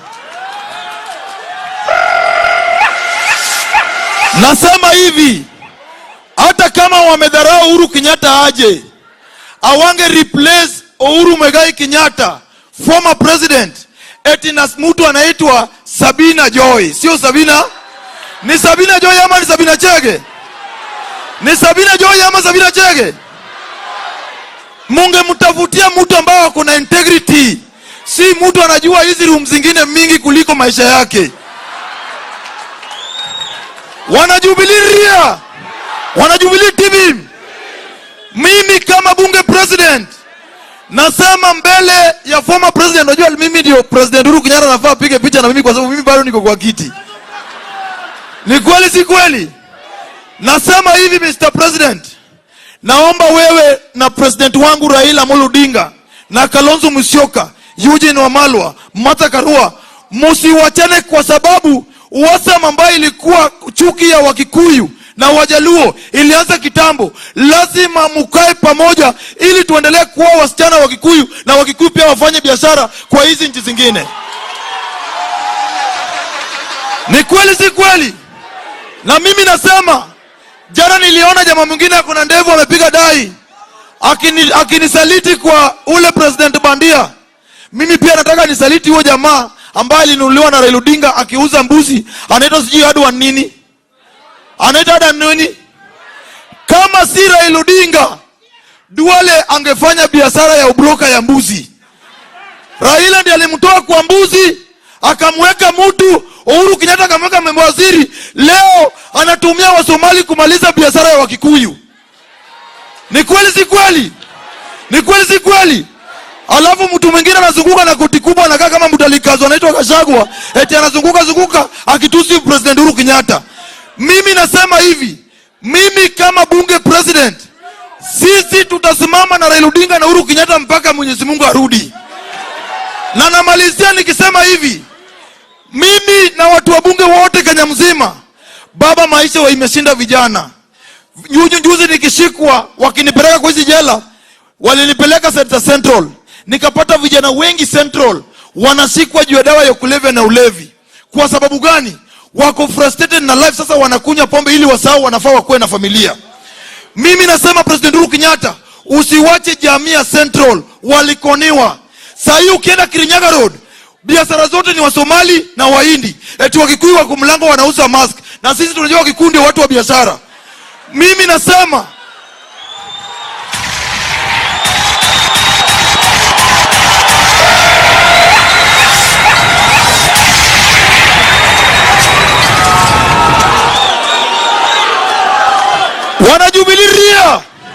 Jubilee TV. Mimi huyu kama si Raila Odinga, mimi singejulikana, kwa sababu mama yangu alikufa akiuza chang'aa. Leo Raila Odinga amefanya mpaka Duale na Gachagua wanaweza niongelelea. Simpigie Raila Odinga makofi. Na mimi namalizia nikisema hivi, unga wameweka juu Mr. President. Bei ya unga iko juu, sukari imetushinda. Trust pia hakuna, inamaanisha watu wageto kushikwa na ukimwi ni rahisi. Mimi nasema hivi, mimi kama bunge president, juzi nikifungua bunge ya Roysambu, watu waliniambia nataka tu support yenu kidogo, sisi tutakuwa kwa maandamano kwa sababu watu wale wako na shida. Ni kweli si kweli? Na namalizia nikisema, huyu jamaa anataka kumaliza biashara ya Kikuyu ya manyumba. Kwa nini ana insist kujenga manyumba na watu wa Kenya bado wako na njaa? Tunaona hiyo Ruto 18 walisema ya kwamba Raila Odinga anataka kumaliza biashara ya Kikuyu ya manyumba. Leo yeye anasema ya kwamba lazima utoe pesa ya kujenga nyumba na nguvu. Watu wa Korokocho wamekuambia wanataka nyumba, watu wa Dadoro wamekuambia wanataka nyumba, watu wa Kayole wamekuambia. Ruto, wacha kukonu wa Kenya.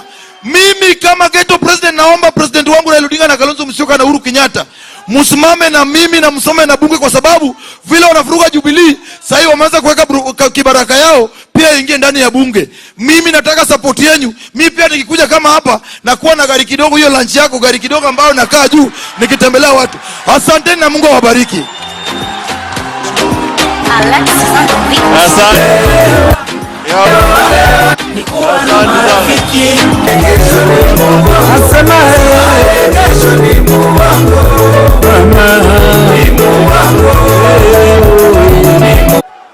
Hiyo ni mtisha kwa vijana wetu, wakaribie Gaucho, waelewe siasa ya Kenya na vile ya mtaa.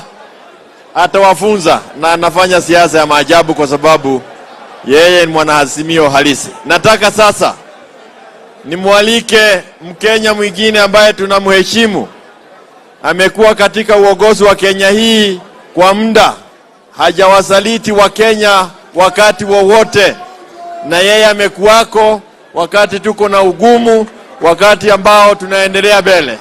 Nataka kumwomba the Buffalo Soldier, His Excellency Kalonzo Musyoka akuje awaongeleshe, tupigiwe wimbo yake ya Buffalo Soldier. Hiyo ndio tunaelewa.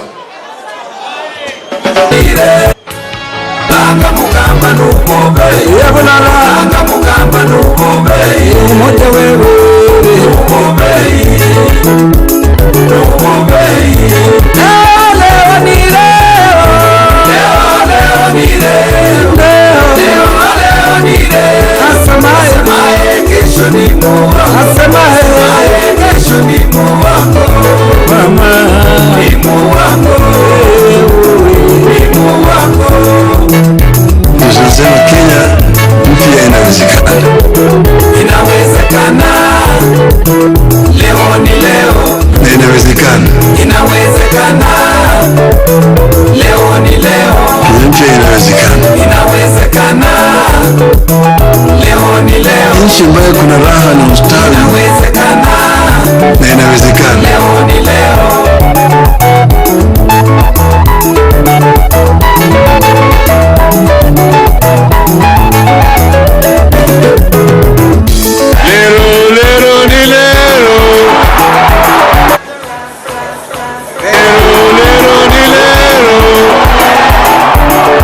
Thank you.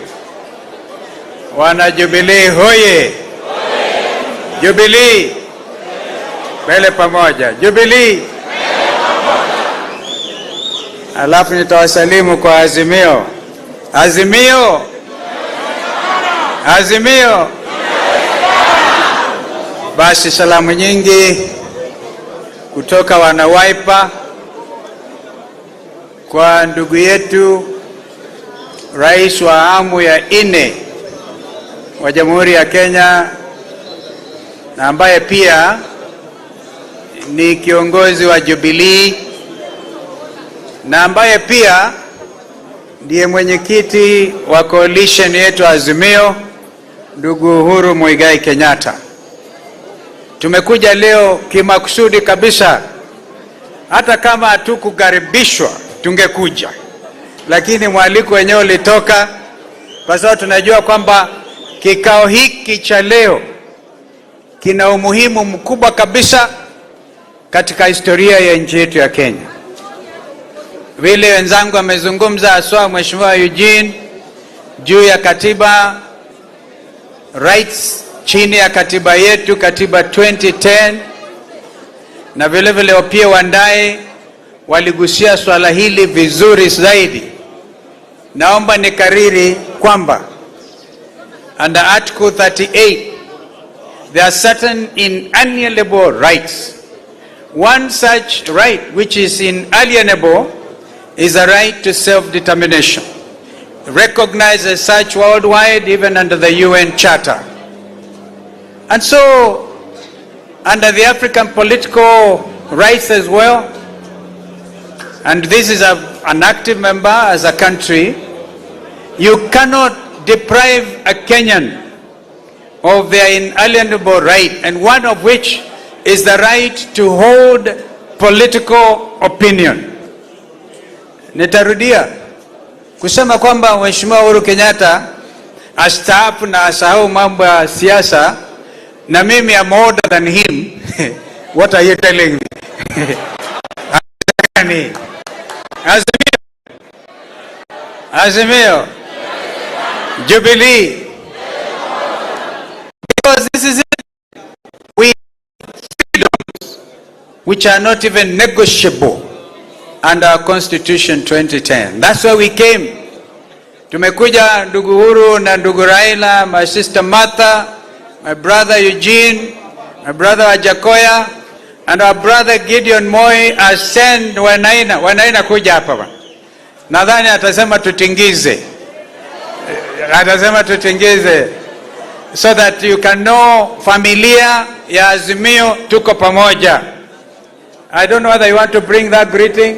Ama sema hiyo namna moja tu, 1 minute. Ni Secretary General wa KANU. Do you have the voice? Please come. Kama Gaucho alitumia hata Wanaina atumie bana. Asanti sana. Mimi Kwa majina naitwa George Wainaina na mimi ndio Secretary General wa chama cha KANU. Na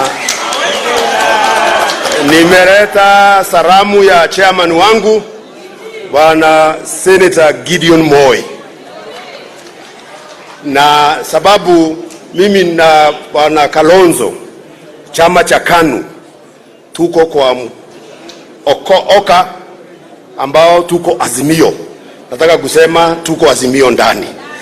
Lakini kabla sijakaa, Bwana Mheshimiwa, ningetaka kuongea na hii watu yetu. Twarie. Ambe jori atiriri. Todo hehe demwe twathiururukaga na Moi aritaite tukifika Gatibari. Hinde ole kureithia twareithagia. Riria turari na Kibaki tukwamureithi tukimwoera kura ri ni ngobu turahuraga. Na riu urimu uyu ithue twi naguo tuhana andu wa ruriri wa kuga ati Mheshimiwa Uhuru aikarage mucii ri turenda ikarage mucii kage atia. Turenda ikarage mucii kage atia. Arege gukorwo na ithue tuhinyiriirio uguo tuhinyiriirio mothi. Etigua Muthuri Jamba gwera gukwira atiriri ona mai mege ko ni mahoragia mwaki.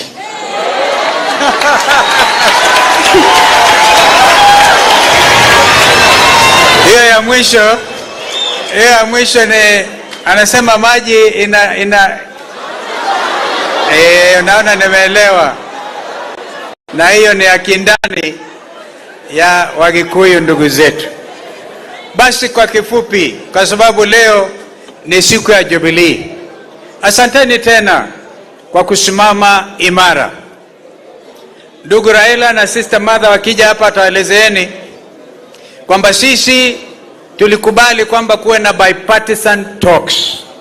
Lakini leo mtu anaitwa Bungei amepita mtihani kidogo. Tulikuwa tumemwekea a very serious mtihani. Aje afuruge kikao hiki. Tomorrow tuambia watu wetu watoke hiyo kitu inaitwa bipartisan na turudi mitaani. Lakini akasema hapa ameleta ulinzi mkubwa. Na ni heshima kwa sababu huwezi kumdhulumu rais wa 4 wa awamu ya 4 ya Jamhuri ya Kenya Mheshimiwa Uhuru Kenyatta. Kwa hivyo heshima kidogo hapo tunaweka tiki kidogo. Lakini sikiliza, sema mtu amsomee vizuri. Hata Inspector General Kome asome katiba, because this country can never go backwards. Hawajui kusoma, tutamwambia Gaucho asomee, because kama hawajui ni bahati mbaya sana. Kwamba kwa mfano huwezi kurudisha Kenya kuwa a single party dictatorship. It can never happen. So from today mimi natoa maoni yangu kama ifuatavyo. If you want bipartisan talks to continue, from today those who have left Jubilee, na tukija njiani Mheshimiwa Rais tulikuwa tunasikia majina yakisomwa na shujaa Mheshimiwa Kioni. Akasoma wale ambao wametoka kwa hiari yao. Kama wanaheshimu multi-party democracy, wakubali kwamba sasa kuwe na by-elections kwa mahali ambapo wanawakilisha.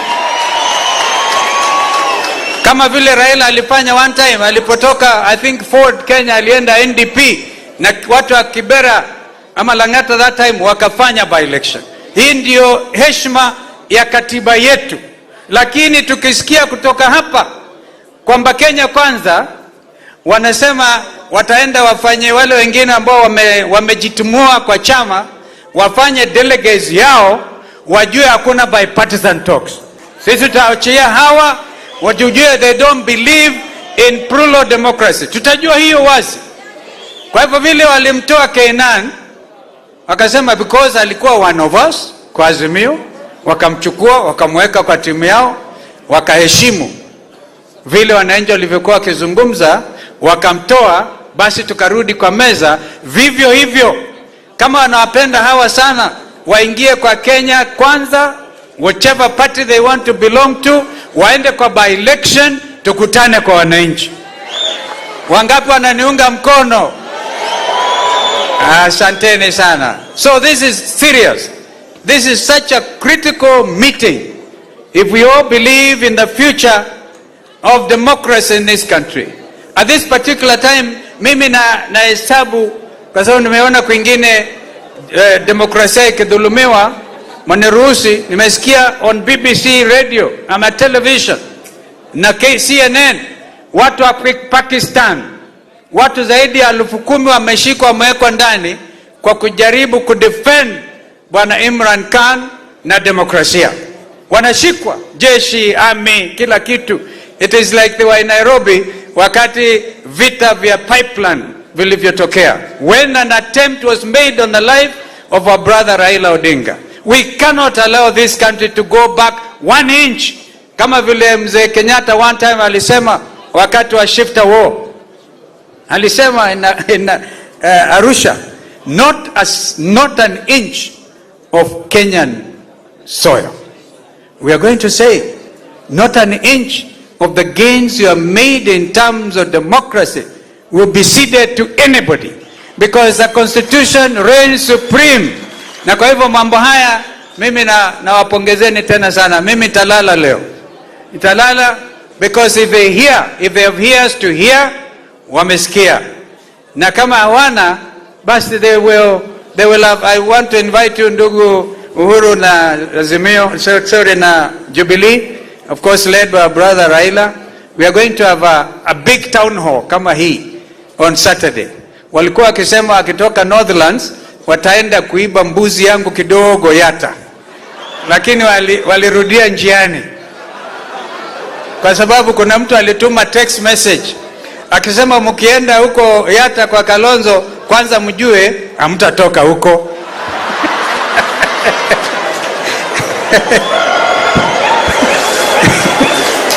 Na tena mkijaribu mjue mtakuwa slaves, kazi yenu ni kufanya fencing na kulinda hiyo mbuzi na kondoo. Wakaogopa, hakufika. Nikasema kuna malaika wanalinda. Kuna malaika analinda nchi hii. Na nchi hii kamwe haitarudi nyuma. Kwa hivyo mimi nakushukuru sana ndugu, because honestly you cannot touch the political rights of any Kenyan. And I'm told this matter was actually even canvassed before the courts of law. Kwa hivyo waache kutisha watu. We all belong to this country. Those who believe Kenya is a limited liability company, wajue that Kenya is for every Kenyan. Haiwezi kuwa ni Agachagua kusema you belong to his company and therefore you get dividends only to watu kama hawa. Mungu amefanya maajabu yake, akawavichua mpaka onekana pengine hata hawakuenda shule properly. You cannot talk like that in a day and age as this, and you stand and poromoka na maneno kama hayo.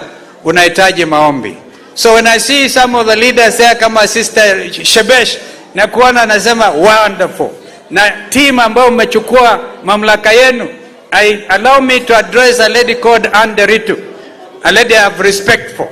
Usikubali, because that should be an independent office. Usije ukadhulumiwa waambiwe ati hao anaenda kotini. My brother, kuna rafiki moja anaitwa Peter Mwadhi, former MP for Limuru. Tunaitana mwana iya wakienda kotini, kuna bipartisan ya nini? Because this is one of the conditions ambayo tumesema that we will not allow aggression against registered political parties, and Jubilee is a main political party, so we will not allow that. That is to me an absolute minimum. If they touch Jubilee kwa kwenda kwa mahakama na nini, we all know these other guys, we wish them well. The least they can do, form their own party, disappear huko, tuende tukakutane na wananchi. Kwa hivyo mimi nimeongea sana ndugu Kioni, na huyu bwana huyu ni generali. You have a general of a secretary general. So again, karibuni Yata delegation ya Jubilee. Of course, you'll be hosted by Wiper, and our brother Raila will be there as our leader, and my sister Martha. Mother likes to say I must always slaughter a goat for her. I will make sure I do so. May God bless Kenya. May God bless Jubilee. Amen. Thank you.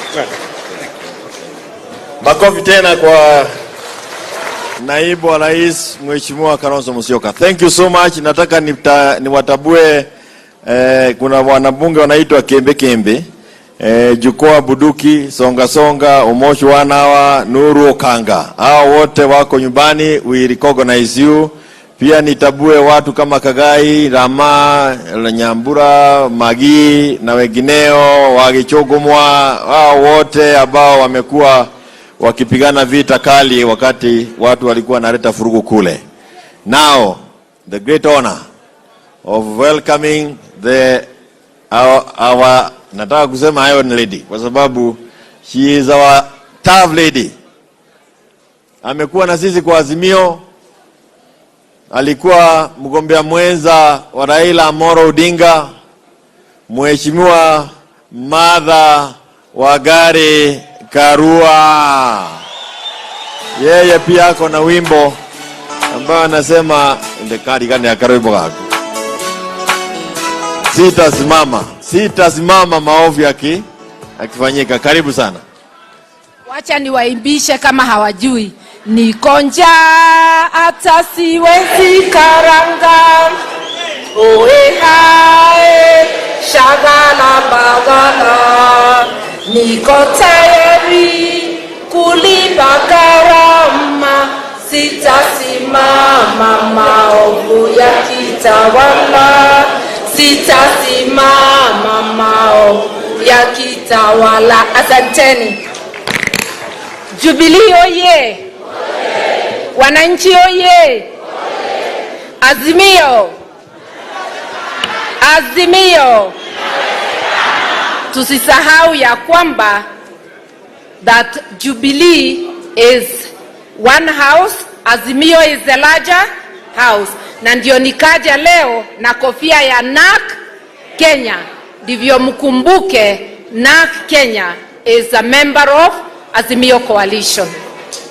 Mheshimiwa Rais wa 4 wa Jamhuri ya Kenya, Uhuru Muigai Kenyatta, Mheshimiwa Raila Amolo Odinga, kiongozi wa Azimio na mtu ambaye tuna imani ndiye alichaguliwa rais wa 5.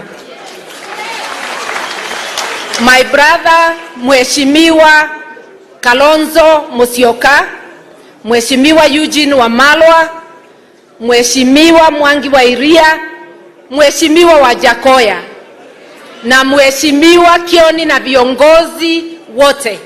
Tuko hapa leo kwa ukoo wetu. We are here because Jubilee is a part of Azimio, an integral part of Azimio. Tumekuja kusimama nanyi, mumekuwa mkiingiliwa, mkitishwa na hata mkutano wa leo mkanyimwa Bomas of Kenya. Na mlikuwa mkipelekea Bomas of Kenya pesa, money that they need because they are not doing well financially.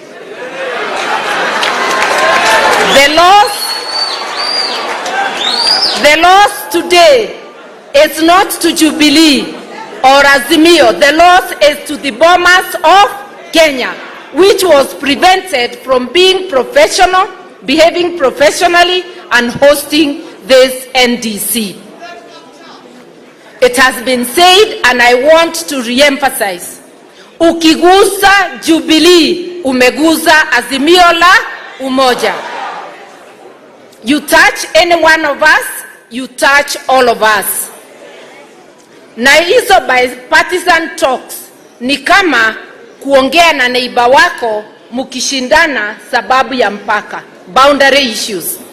Na huyo neighbor aanze kupiga bomu kwa msingi wa nyumba yako. Touching Jubilee is bombing the foundation of a house called Azimio la Umoja. We shall not let anyone play around with constituent parties of Azimio.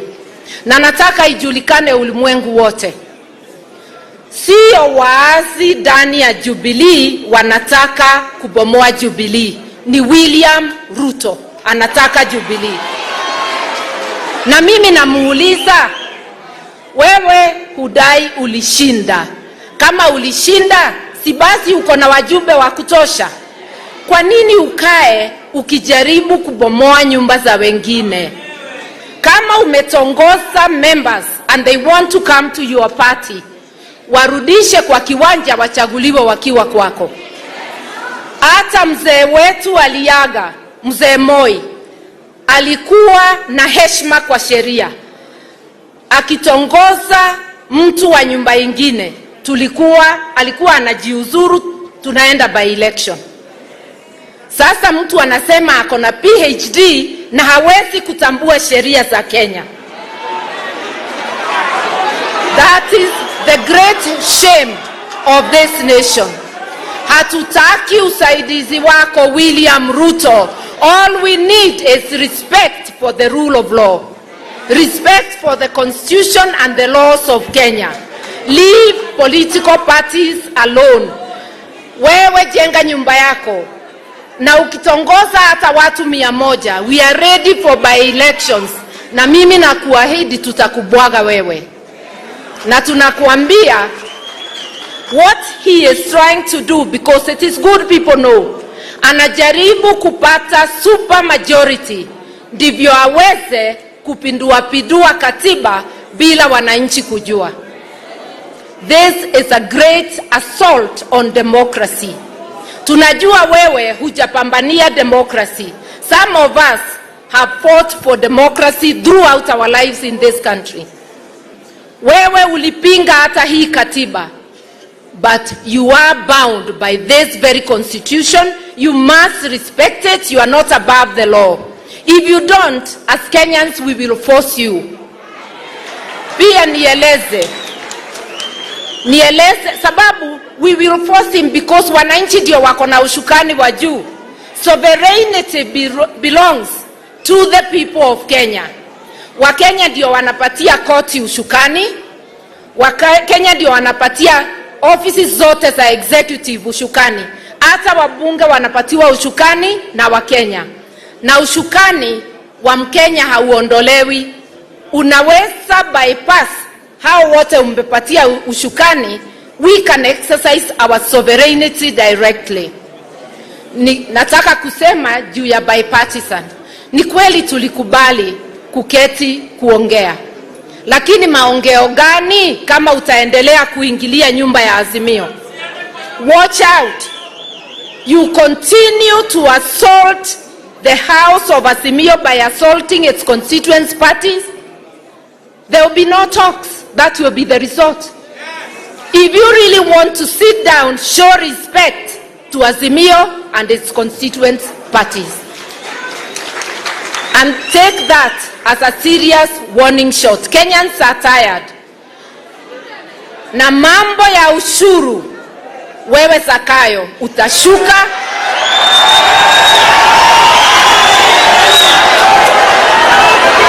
Utashuka, na usiposhuka Wakenya watakushukisha. Watu wengi wanalala njaa, hawawezi pata chakula ya kutosha. Watoto hawaendi shule. Vijana wengi hawana ajira. Na ile tu unafanya, unataka kuweka ushuru hata kwa hewa ile tumepewa bure na Mungu. Ukisikia kinara wangu akisema punda amechoka, utakuja kuelewa hiyo ni kusemaje ukiendelea vile unaendelea. Mimi nikimalizia nataka kusema hivi. Nchi ambayo haina msingi wa heshima haiwezi ikaendelea, itazambaratika. Na heshima ni kusema hata kama hunipendi, nipatie haki zangu kisheria. Huwezi ukaingilia rais amestaafu, wewe umuone kama si Mkenya, uingilie haki zake na za jamii yake. Shame on you. Kenyans will not tolerate lawlessness na ukosaji wa adabu. kuingilia mali ya wenyewe, kutusi watu kila siku. Iko watu hapo na sitataja majina yao wasichafue. Nitachafuka mdomo tafadhali. Mtawajua. There are people who are behaving like village bullies.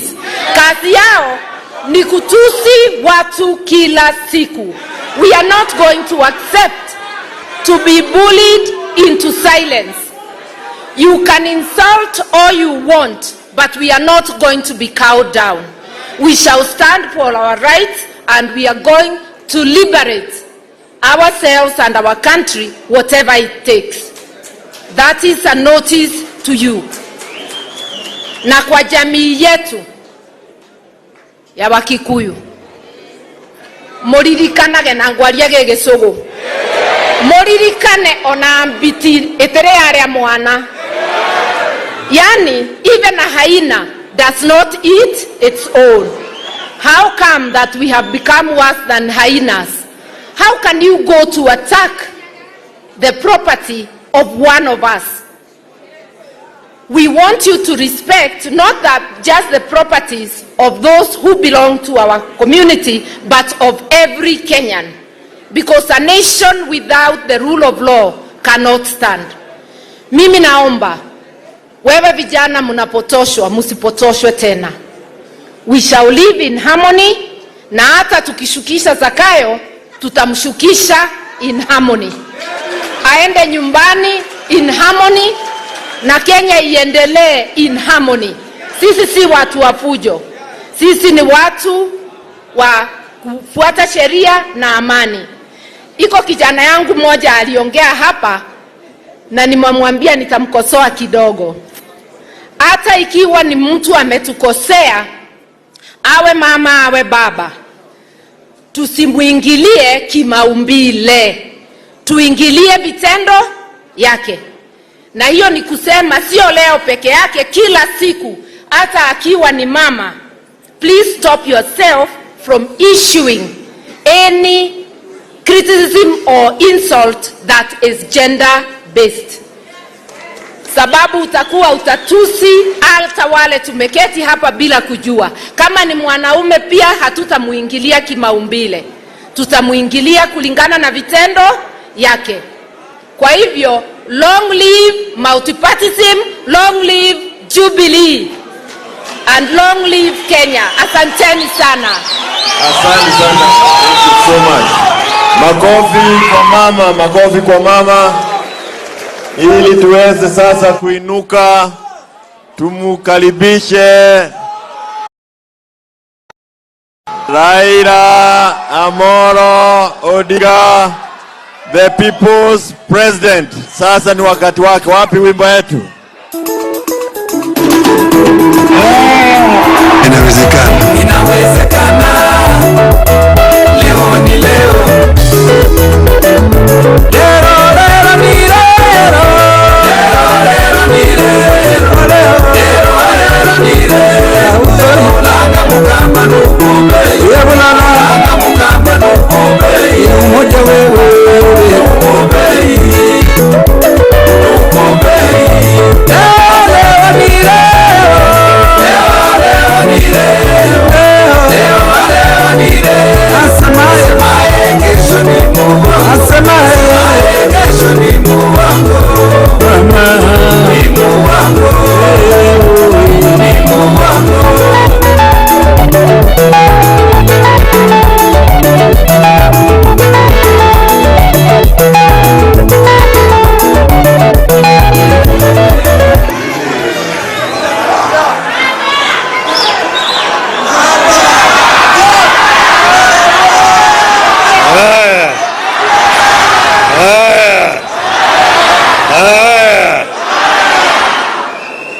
Jubilee!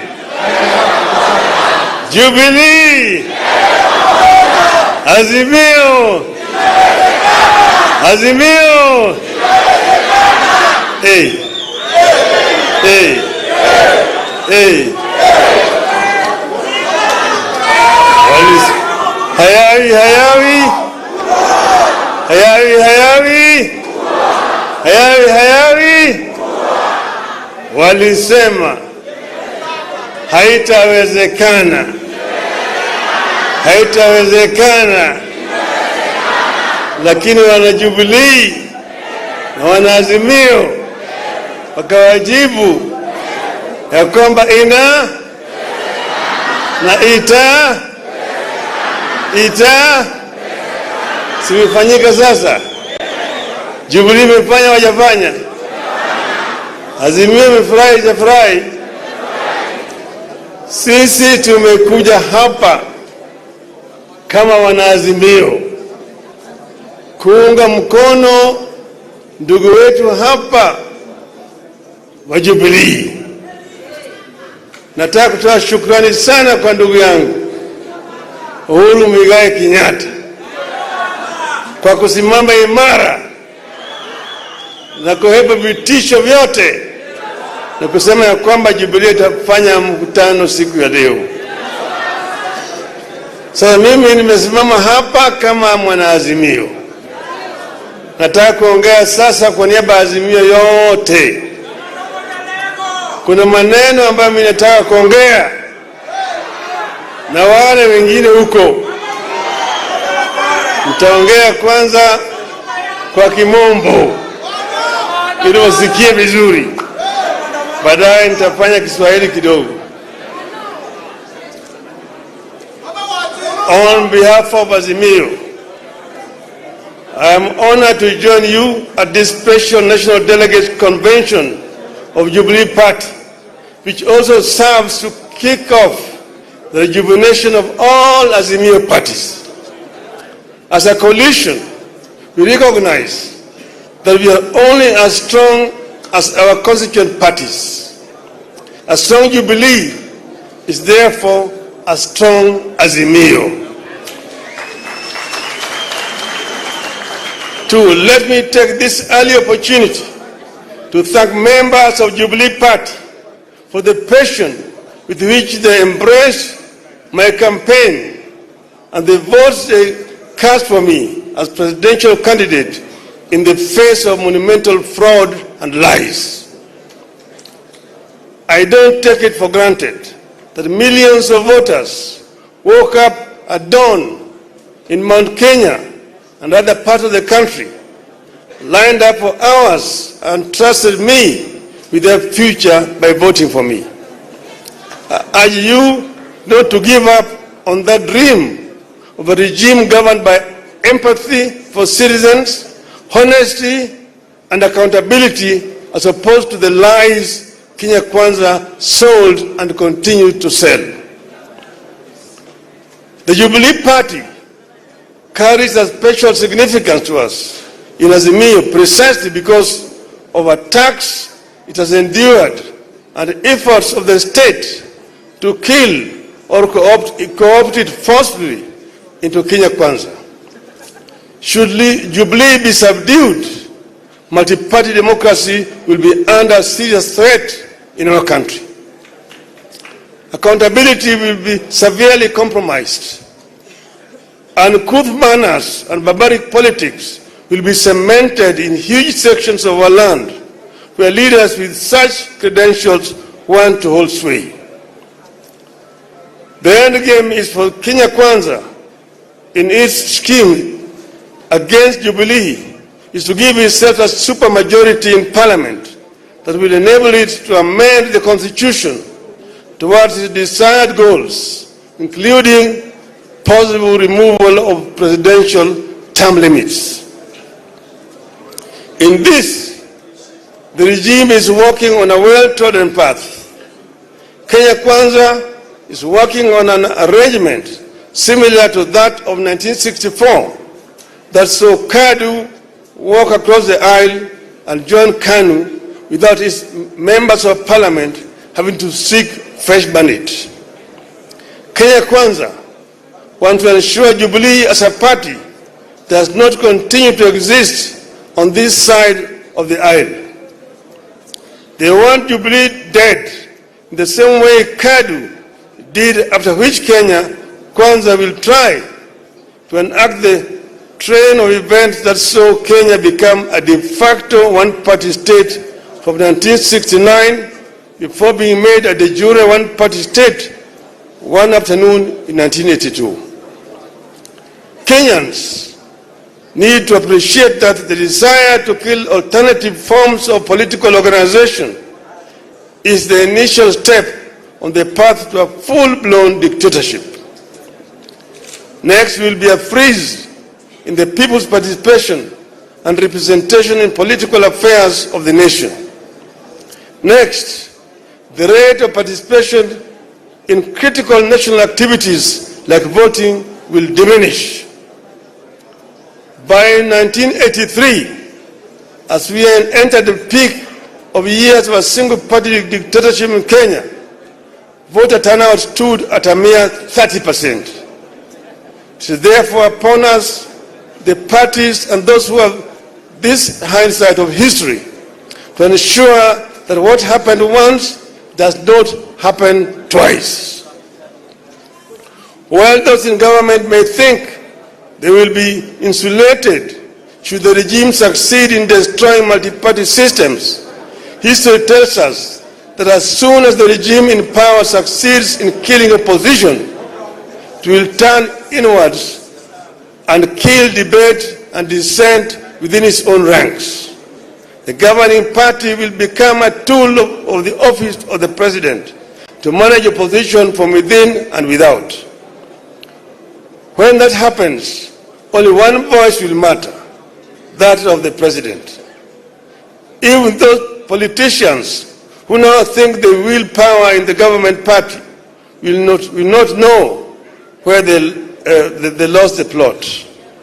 The people trying to kill or take over Jubilee and hand it over to Kenya Kwanza may not be fully aware of the complex schemes being plotted by their sponsors. They are mere pawns in a game that will eventually consume them. Kenyans will recall that one afternoon in 1982, a few excited members of parliament set and approved the making of Kenya a one-party state. Those excited men and women who voted aye that afternoon in 1982 thought they were punishing other people. A number of them became the very first victims of the snares they thought they were laying for others. Which is why Jubilee's war toward of Kenya Kwanza must be the war of every Kenyan who treasure freedom, the rule of law, and respect for human rights, including the right to associate and to hold and express views freely. I must commend Jubilee Party for remaining strong, focused in the face of sustained state-sponsored onslaught. I am happy that the party recognizes its responsibility to Kenyans to defend and sustain our hard-won multi-party system. More importantly, I commend the Jubilee Party for continuing to fight for lowering of cost of living, electoral justice, inclusivity in appointment in public office, and abolition of excessive taxation of Kenyans. I want to assure you that we will fight this battle together and we will win it together. Failure is not an option. Failure is not an option. As we push for respect for political parties, I want to make a heartfelt call on our country to respect leaders who have served our nation and handed over the baton to others. In the recent months, you have seen very uncouth, very primitive, and unwarranted attacks on the person and property of His Excellency Uhuru Kenyatta and his family, including the founding president, Mr. Jomo Kenyatta. Shame on them.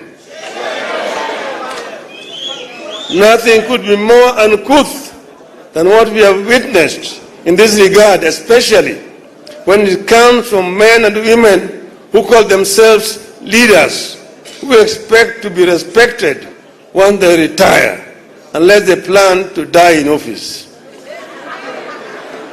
I must commend my brother and our fourth president, Uhuru Kenyatta, for the dignity and decorum with which he has borne the insults and abuses for the sake of the stability of the nation, the peaceful coexistence of Kenyans, and the dignity of Kenya's presidency. I personally thank Uhuru for choosing to fly high when they have hit an extreme low. I call for respect of retired leaders, not because Uhuru is with us in Azimio. I say it because it is what I believe in. It is what civilized people should do and believe. It is what happens in civilized nations. Kenyans will recall that when NAC took power in 2002 and excited cabinet ministers bayed for the blood of the then retired President Daniel Arap Moi, I said no. I said no to the intended frustration of a man who had held various leadership positions right from before independence, ending up as our president for 24 years. As I said when we launched Azimio in Nakuru on 16th of August 2021, you must cleanse this land of the spirit of anger and bitterness, revenge and entitlement that the presidency continues to ooze. You must also build electoral systems that are resilient, transparent, accountable, and respect the wishes of the voters as expressed at the ballot. We believe that when leaders and governments lack popular support, as is presently the case, accountability, empathy, democracy, and good governance cannot be expected, and the nation cannot move forward. This is the tragedy that afflicts this country today. It is the reason enough for that well-known primitive voice, for that well-known primitive voice in Kenya Kwanza to stop losing sleep over an imaginary handshake.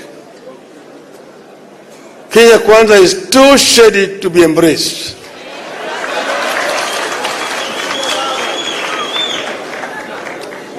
That is why we have agreed to give dialogue a chance.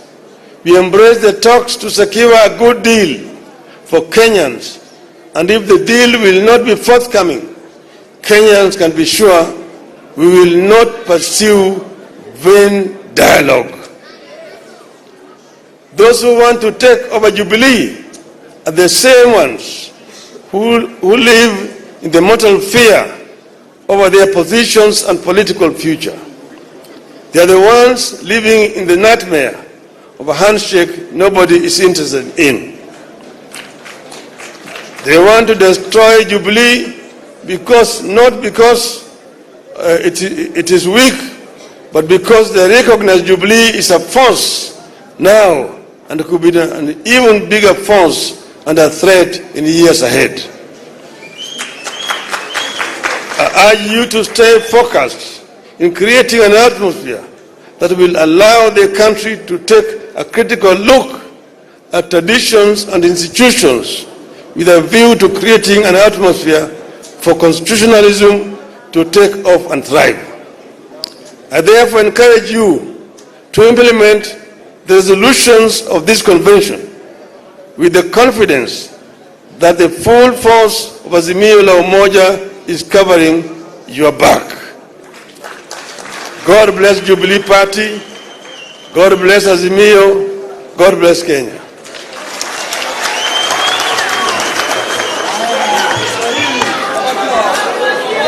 Haya.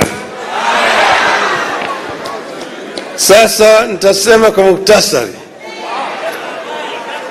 Swala nyeti ambayo tuko nayo hapa, kwanza ni mambo ya gharama ya maisha ambayo imepanda sana. Pili, bei ya unga imepanda, bei ya mafuta imepanda, bei ya sukari imepanda. hata karo ya shule imepanda na kodi ya nyumba. Sasa njia hiyo wanataka kuongeza ushuru. Juzi niliwaambia kwamba punda imechoka. Punda imechoka. Niliwaambia ya kwamba Wakenya hawawezi tena kumudu ushuru zaidi. Ile ambayo wanatoza wakati huu nataka yapunguzwe. Manake Waswahili walisema ati kibebacho kikivuja nafuu kwa mchukuzi. Kwa hivyo mambo gharama ya maisha tutazidi kupigana juu yake. Pili ni mambo ya uchaguzi, mambo ya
na yale ya bwana Mchebucheta.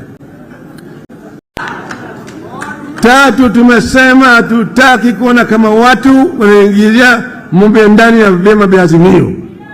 Kwa upande mmoja wanasema wanataka kuimarisha multi-party democracy, badilisha weka ofisi ya kiongozi wa upinzani katika bunge. Kwa upande hii unaua Jubilee, unaingia ODM, kwa hivyo unaingia ndani ya Wiper. Tumesema hii hatutakubali. Wale ambao wameingia kwa biashara ya umalaya ya siasa, kama umeingia biashara ya umalaya ya siasa, jiuzulu. Ile tikiti ambayo ulipewa, rudi kwa wananchi, uchaguliwe upya. Mimi nilipotoka katika chama changu cha Ford Kenya kaingia NDP, nilijiuzulu kwa bunge, nikarudi hapo kwa watu wa Lang'ata, wakanichagulia tena kama mbunge wa Lang'ata. Wengi walitoka namna hiyo. Marehemu Dr. Protas uko Kisii, Likoa, Mumanyi, Shamala, Apili Wawire, Anili na kadhalika. Wengi walijirudi katika uchaguzi. Kwa hivyo tunasema badala ya kuchukua Jubilee uende naye katika Kenya Kwanza, toka kwenda peke yako, nasimama na chama ya Kenya Kwanza au UDA, tuonane na wewe kwa kiwanja. Mwisho wamesema Kenya ni kampuni ambayo kuna hisa, ati wengine wakuna hisa mingi zaidi, wengine wana kidogo, wengine hawana. Swali ni kwamba kama kuna Wakenya ambaye hawana hisa, wanafanya nini Kenya? Wanafanya nini Kenya? Kama hatuna hisa, unatutoza ushuru ya sababu gani? Unasema tulipe 3% ya pesa yetu na nyumba waweze kujengea sisi. Tumesema ikiwa kama nyinyi mnasema mambo ya hisa, na tunataka Bwana Ruto atuambie mimi kama yeye anaunga mkono mambo ya Bwana Gachagua. Bwana Gachagua ndio naibu wake. Ukisema ya kwamba Kenya ni kampuni, basi sisi tutakustaki, tunaenda kwa Umoja wa Mataifa tuseme tunataka self determination. We cannot be treated as second class citizens, but only those who voted for Kenya Kwanza are entitled to employment and entitled to to services by this government. If that is the case, then the rest of Kenyans will ask for self-determination. Tumesema hao watu wamedhulumu Kenya zaidi. Kila siku wako kwenye runinga wanapiga kelele, wanabweka kwa Kenya. Sisi kama Wakenya hatuwezi kutishwa. Kwa hivyo kama nyinyi mnataka mazungumzo, tusema mwezi moja. Sasa imebaki siku 14. Siku 14 imebaki. Kama yule kamati ya Otiende na yule mwenzake haiwezi kupata suluhisho kwa mambo matatu. Mambo ya gharama ya maisha. Pili, mambo ya saba. Na tatu ni mambo ya vyama ziwe huru. Tutarudi uwanjani. Na uwanjani sisi hatuwezi kutishwa. Tutasimama imara. Mko tayari? Mko tayari? Mko tayari? Nione mkono hapa.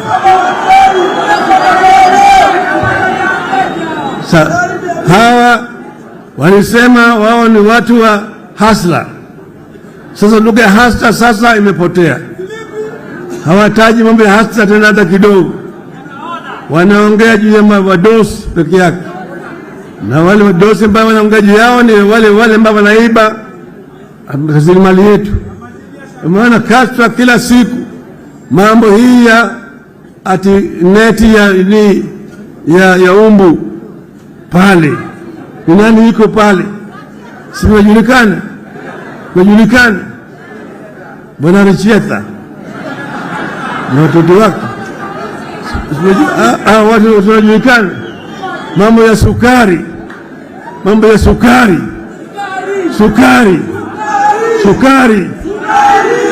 Sasa sisi tumesema mambo ya ufisadi mpaka iangaliwe ni watu ambao wanahusika. Lakini wezi hawezi kwenda kushika wezi wengine. Mambo ya shakahola.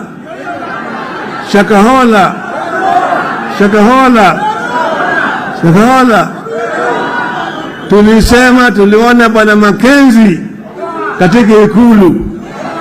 Walikuwa naomba pamoja. Shakahola ni State House Annex. Wale hawezi kufanya uchunguzi wa Shakahola. Ndio niwaambia Bwana Ruto, wewe koma kabisa, huna uwezo wa kuunda tume ya kufanya uchunguzi, wewe ni mshukiwa.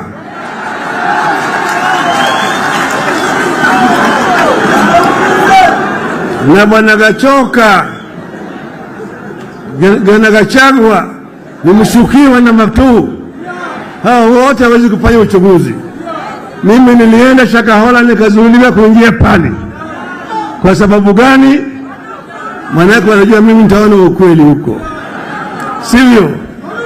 Kwa hiyo sisi tunasema Wakenya sasa wamechoka. Miezi 8 peke yake imetosha. Punda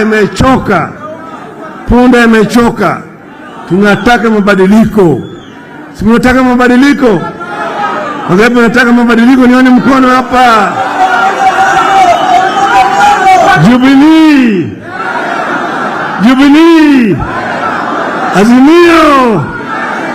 Azimio. Asanteni sana.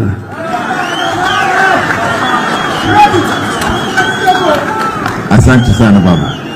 Asante sana baba Raila Amolo Odinga. Tumesikia hotuba zote na ni shukrani kubwa. Asanteni sana. Nataka kumuita Mheshimiwa Shebesh kuja tunapomalizia, useme kwa kifupi shukrani kwa viongozi ambao wamekuja pamoja na yale ambayo yote pamoja. Thank you so much. Jubilee.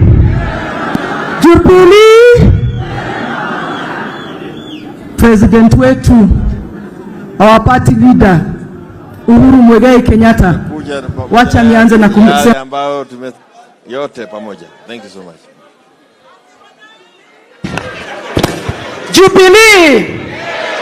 Jubilee. President wetu, our party leader Uhuru Muigai Kenyatta, wacha nianze na kusema asante kwako. Tunakupenda bure.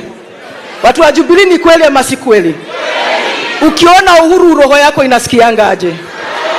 What you have done for us today, utaona matokeo yake. You can be sure we are rejuvenated, we are committed, and we will hold on to Jubilee Party for life. Raila Amolo Odinga, asante. Martha Karua, my brother, my friend, Kalonzo Musyoka, Eugene Wamalwa, Wajakoya, Wainaina from Kanu, and Mwangi Wairia. I want to tell you, in case you have no idea, this face is the new face of hope for Kenya. It's the new face of hope for Kenya. I am a mother of what are called millennials and Gen Z. Wale vijana ambao wako na miaka 30 na miaka 20. And I'm telling you, tukifanya campaign ya Azimio, it was hard for us to connect to those people. But since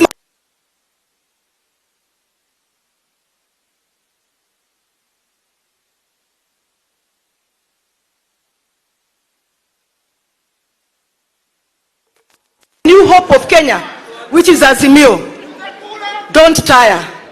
Because the hopes of Kenyans that you are carrying are not only our generation, but this generation that we must hold strong.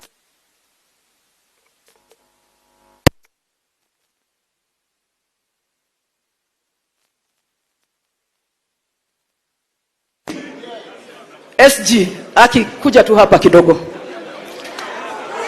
You know, if you know a political party, na unajua uchungu ya political party, then you must understand the role Jeremiah Kioni has played for us to be here today. And because people are never praised at home, today Kioni, I want to praise you.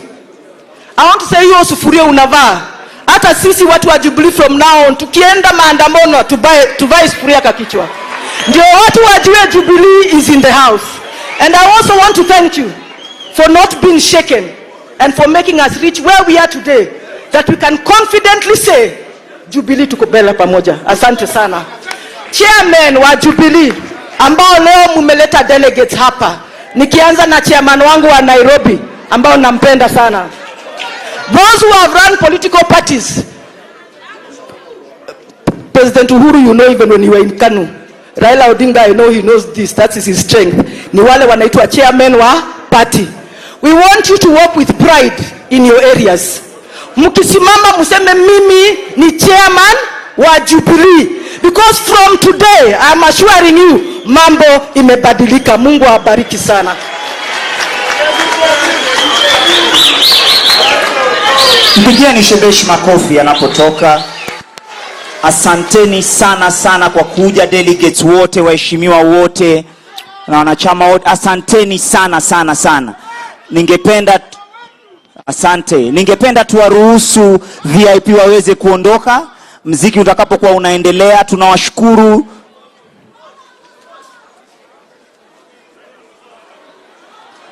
Tunataka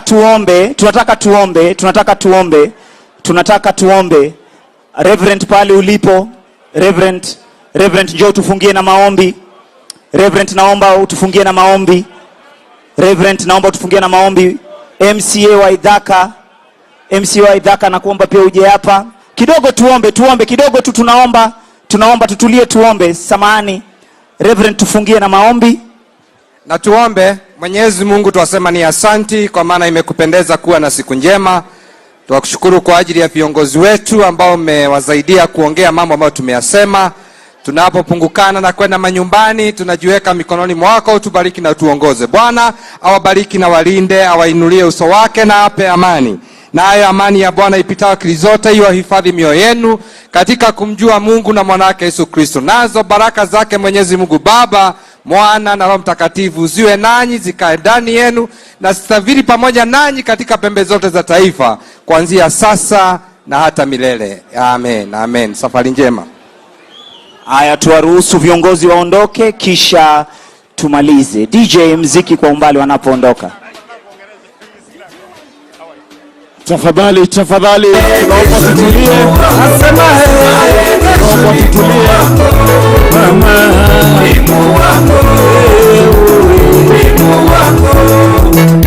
tunasema Kenya mpya inawezekana. Inawezekana. Leo ni leo. Na inawezekana. Inawezekana. Leo ni leo. Kenya mpya inawezekana. Inawezekana. Leo ni leo. Nchi ambayo kuna raha na ustawi. Inawezekana. Na inawezekana. Leo ni leo.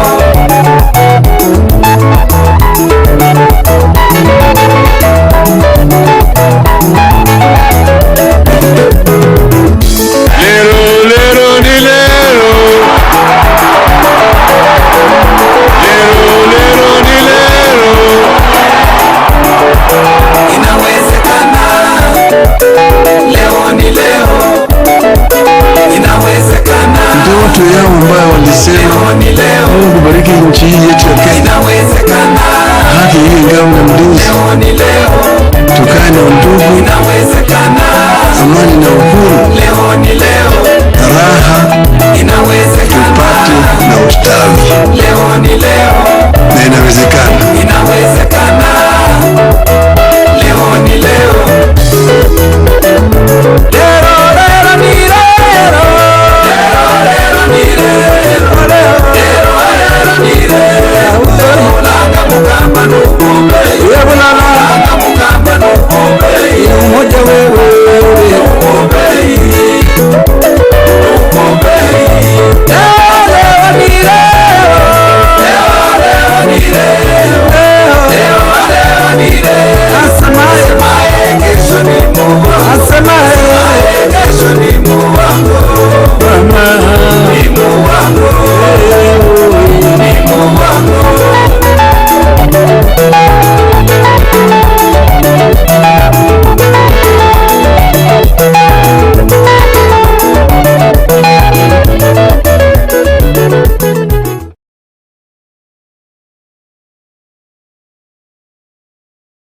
DJ, pana leta mchanganyiko.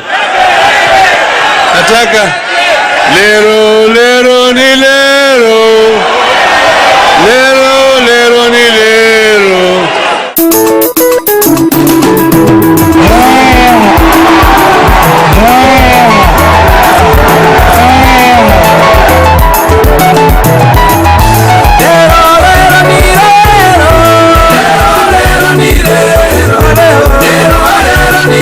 Ulanga mukamba n'ubumbe. Ulanga mukamba n'ubumbe. Umoja wewe. N'ubumbe. N'ubumbe. Leo ni leo. Leo ni leo. Leo ni leo. Asemaye kesho ni Mungu. Asemaye kesho ni Mungu. Mama ni Mungu. Ni Mungu. Tunasema Kenya mpya inawezekana. Inawezekana. Leo ni leo. Na inawezekana. Inawezekana. Leo ni leo. Kenya mpya inawezekana. Inawezekana. Leo ni leo. Nchi ambayo kuna raha na ustawi. Inawezekana. Na inawezekana. Leo ni leo.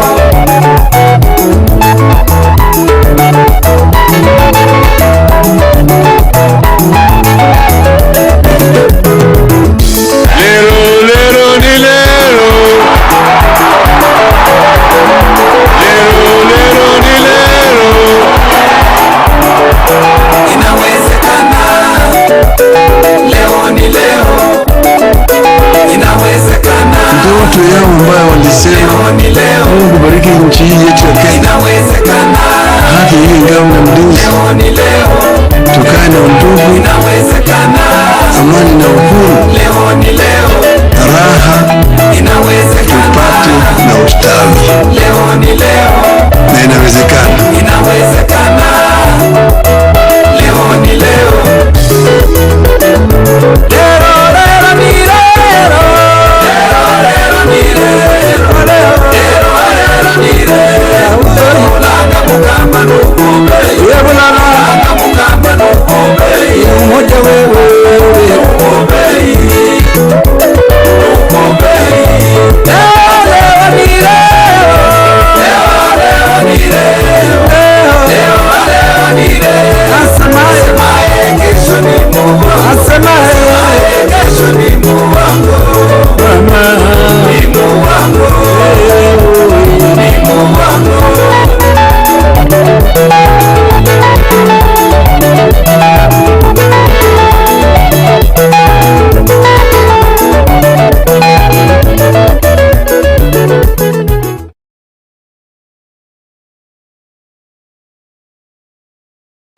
DJ, pana leta mchanganyiko.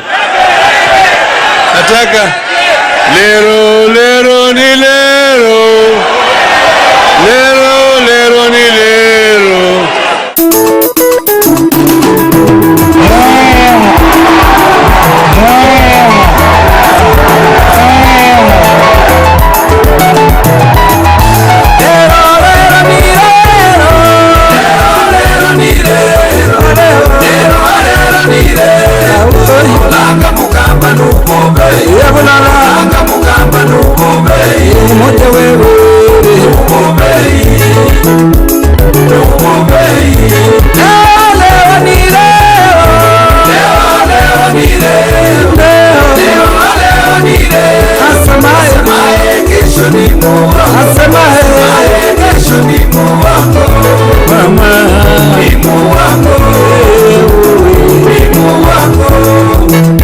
Tunasema Kenya mpya inawezekana. Inawezekana. Leo ni leo. Na inawezekana. Inawezekana. Leo ni leo. Kenya mpya inawezekana. Inawezekana. Leo ni leo. Nchi ambayo kuna raha na ustawi. Inawezekana. Na inawezekana. Leo ni leo.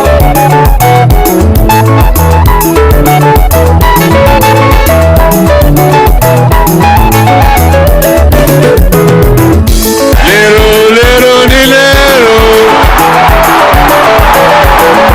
lero lero ni lero. Inawezekana. Leo ni leo. Inawezekana. Ndio watu yao ambao walisema Mungu bariki nchi hii yetu ya Kenya. Inawezekana. Haki hii ngao na mlinzi. Leo ni leo. Tukae na undugu. Inawezekana. Amani na uhuru. Leo ni leo. Raha. Inawezekana. Tupate na ustawi. Leo ni leo. Na inawezekana. Inawezekana. Leo ni leo. Lero lero ni lero.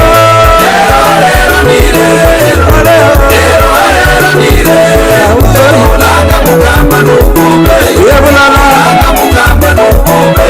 Umoja wewe. Nukombe. Nukombe. Lero ni lero. Lero lero ni lero. Lero lero ni lero. Asemaye kesho ni Mungu. Asemaye kesho ni Mungu wangu.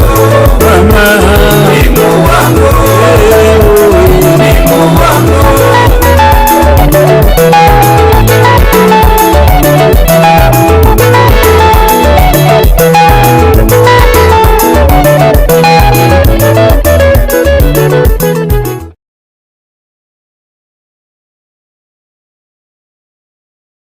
DJ, pana leta mchanganyiko.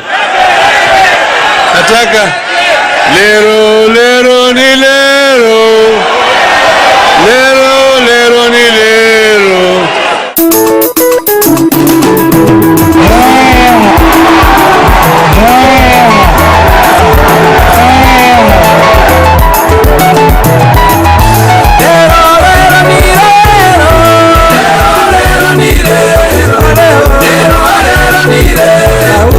Langa mukamba nukombe. Langa mukamba nukombe. Umoja wewe. Nukombe. Nukombe. Leo ni leo. Leo leo ni leo. Leo leo ni leo. Asemaye kesho ni Mungu. Asemaye kesho ni Mungu wangu. Ni Mungu wangu. Ni Mungu wangu. Tunasema Kenya mpya inawezekana. Inawezekana. Leo ni leo. Na inawezekana. Inawezekana. Leo ni leo. Kenya mpya inawezekana. Inawezekana. Leo ni leo. Nchi ambayo kuna raha na ustawi.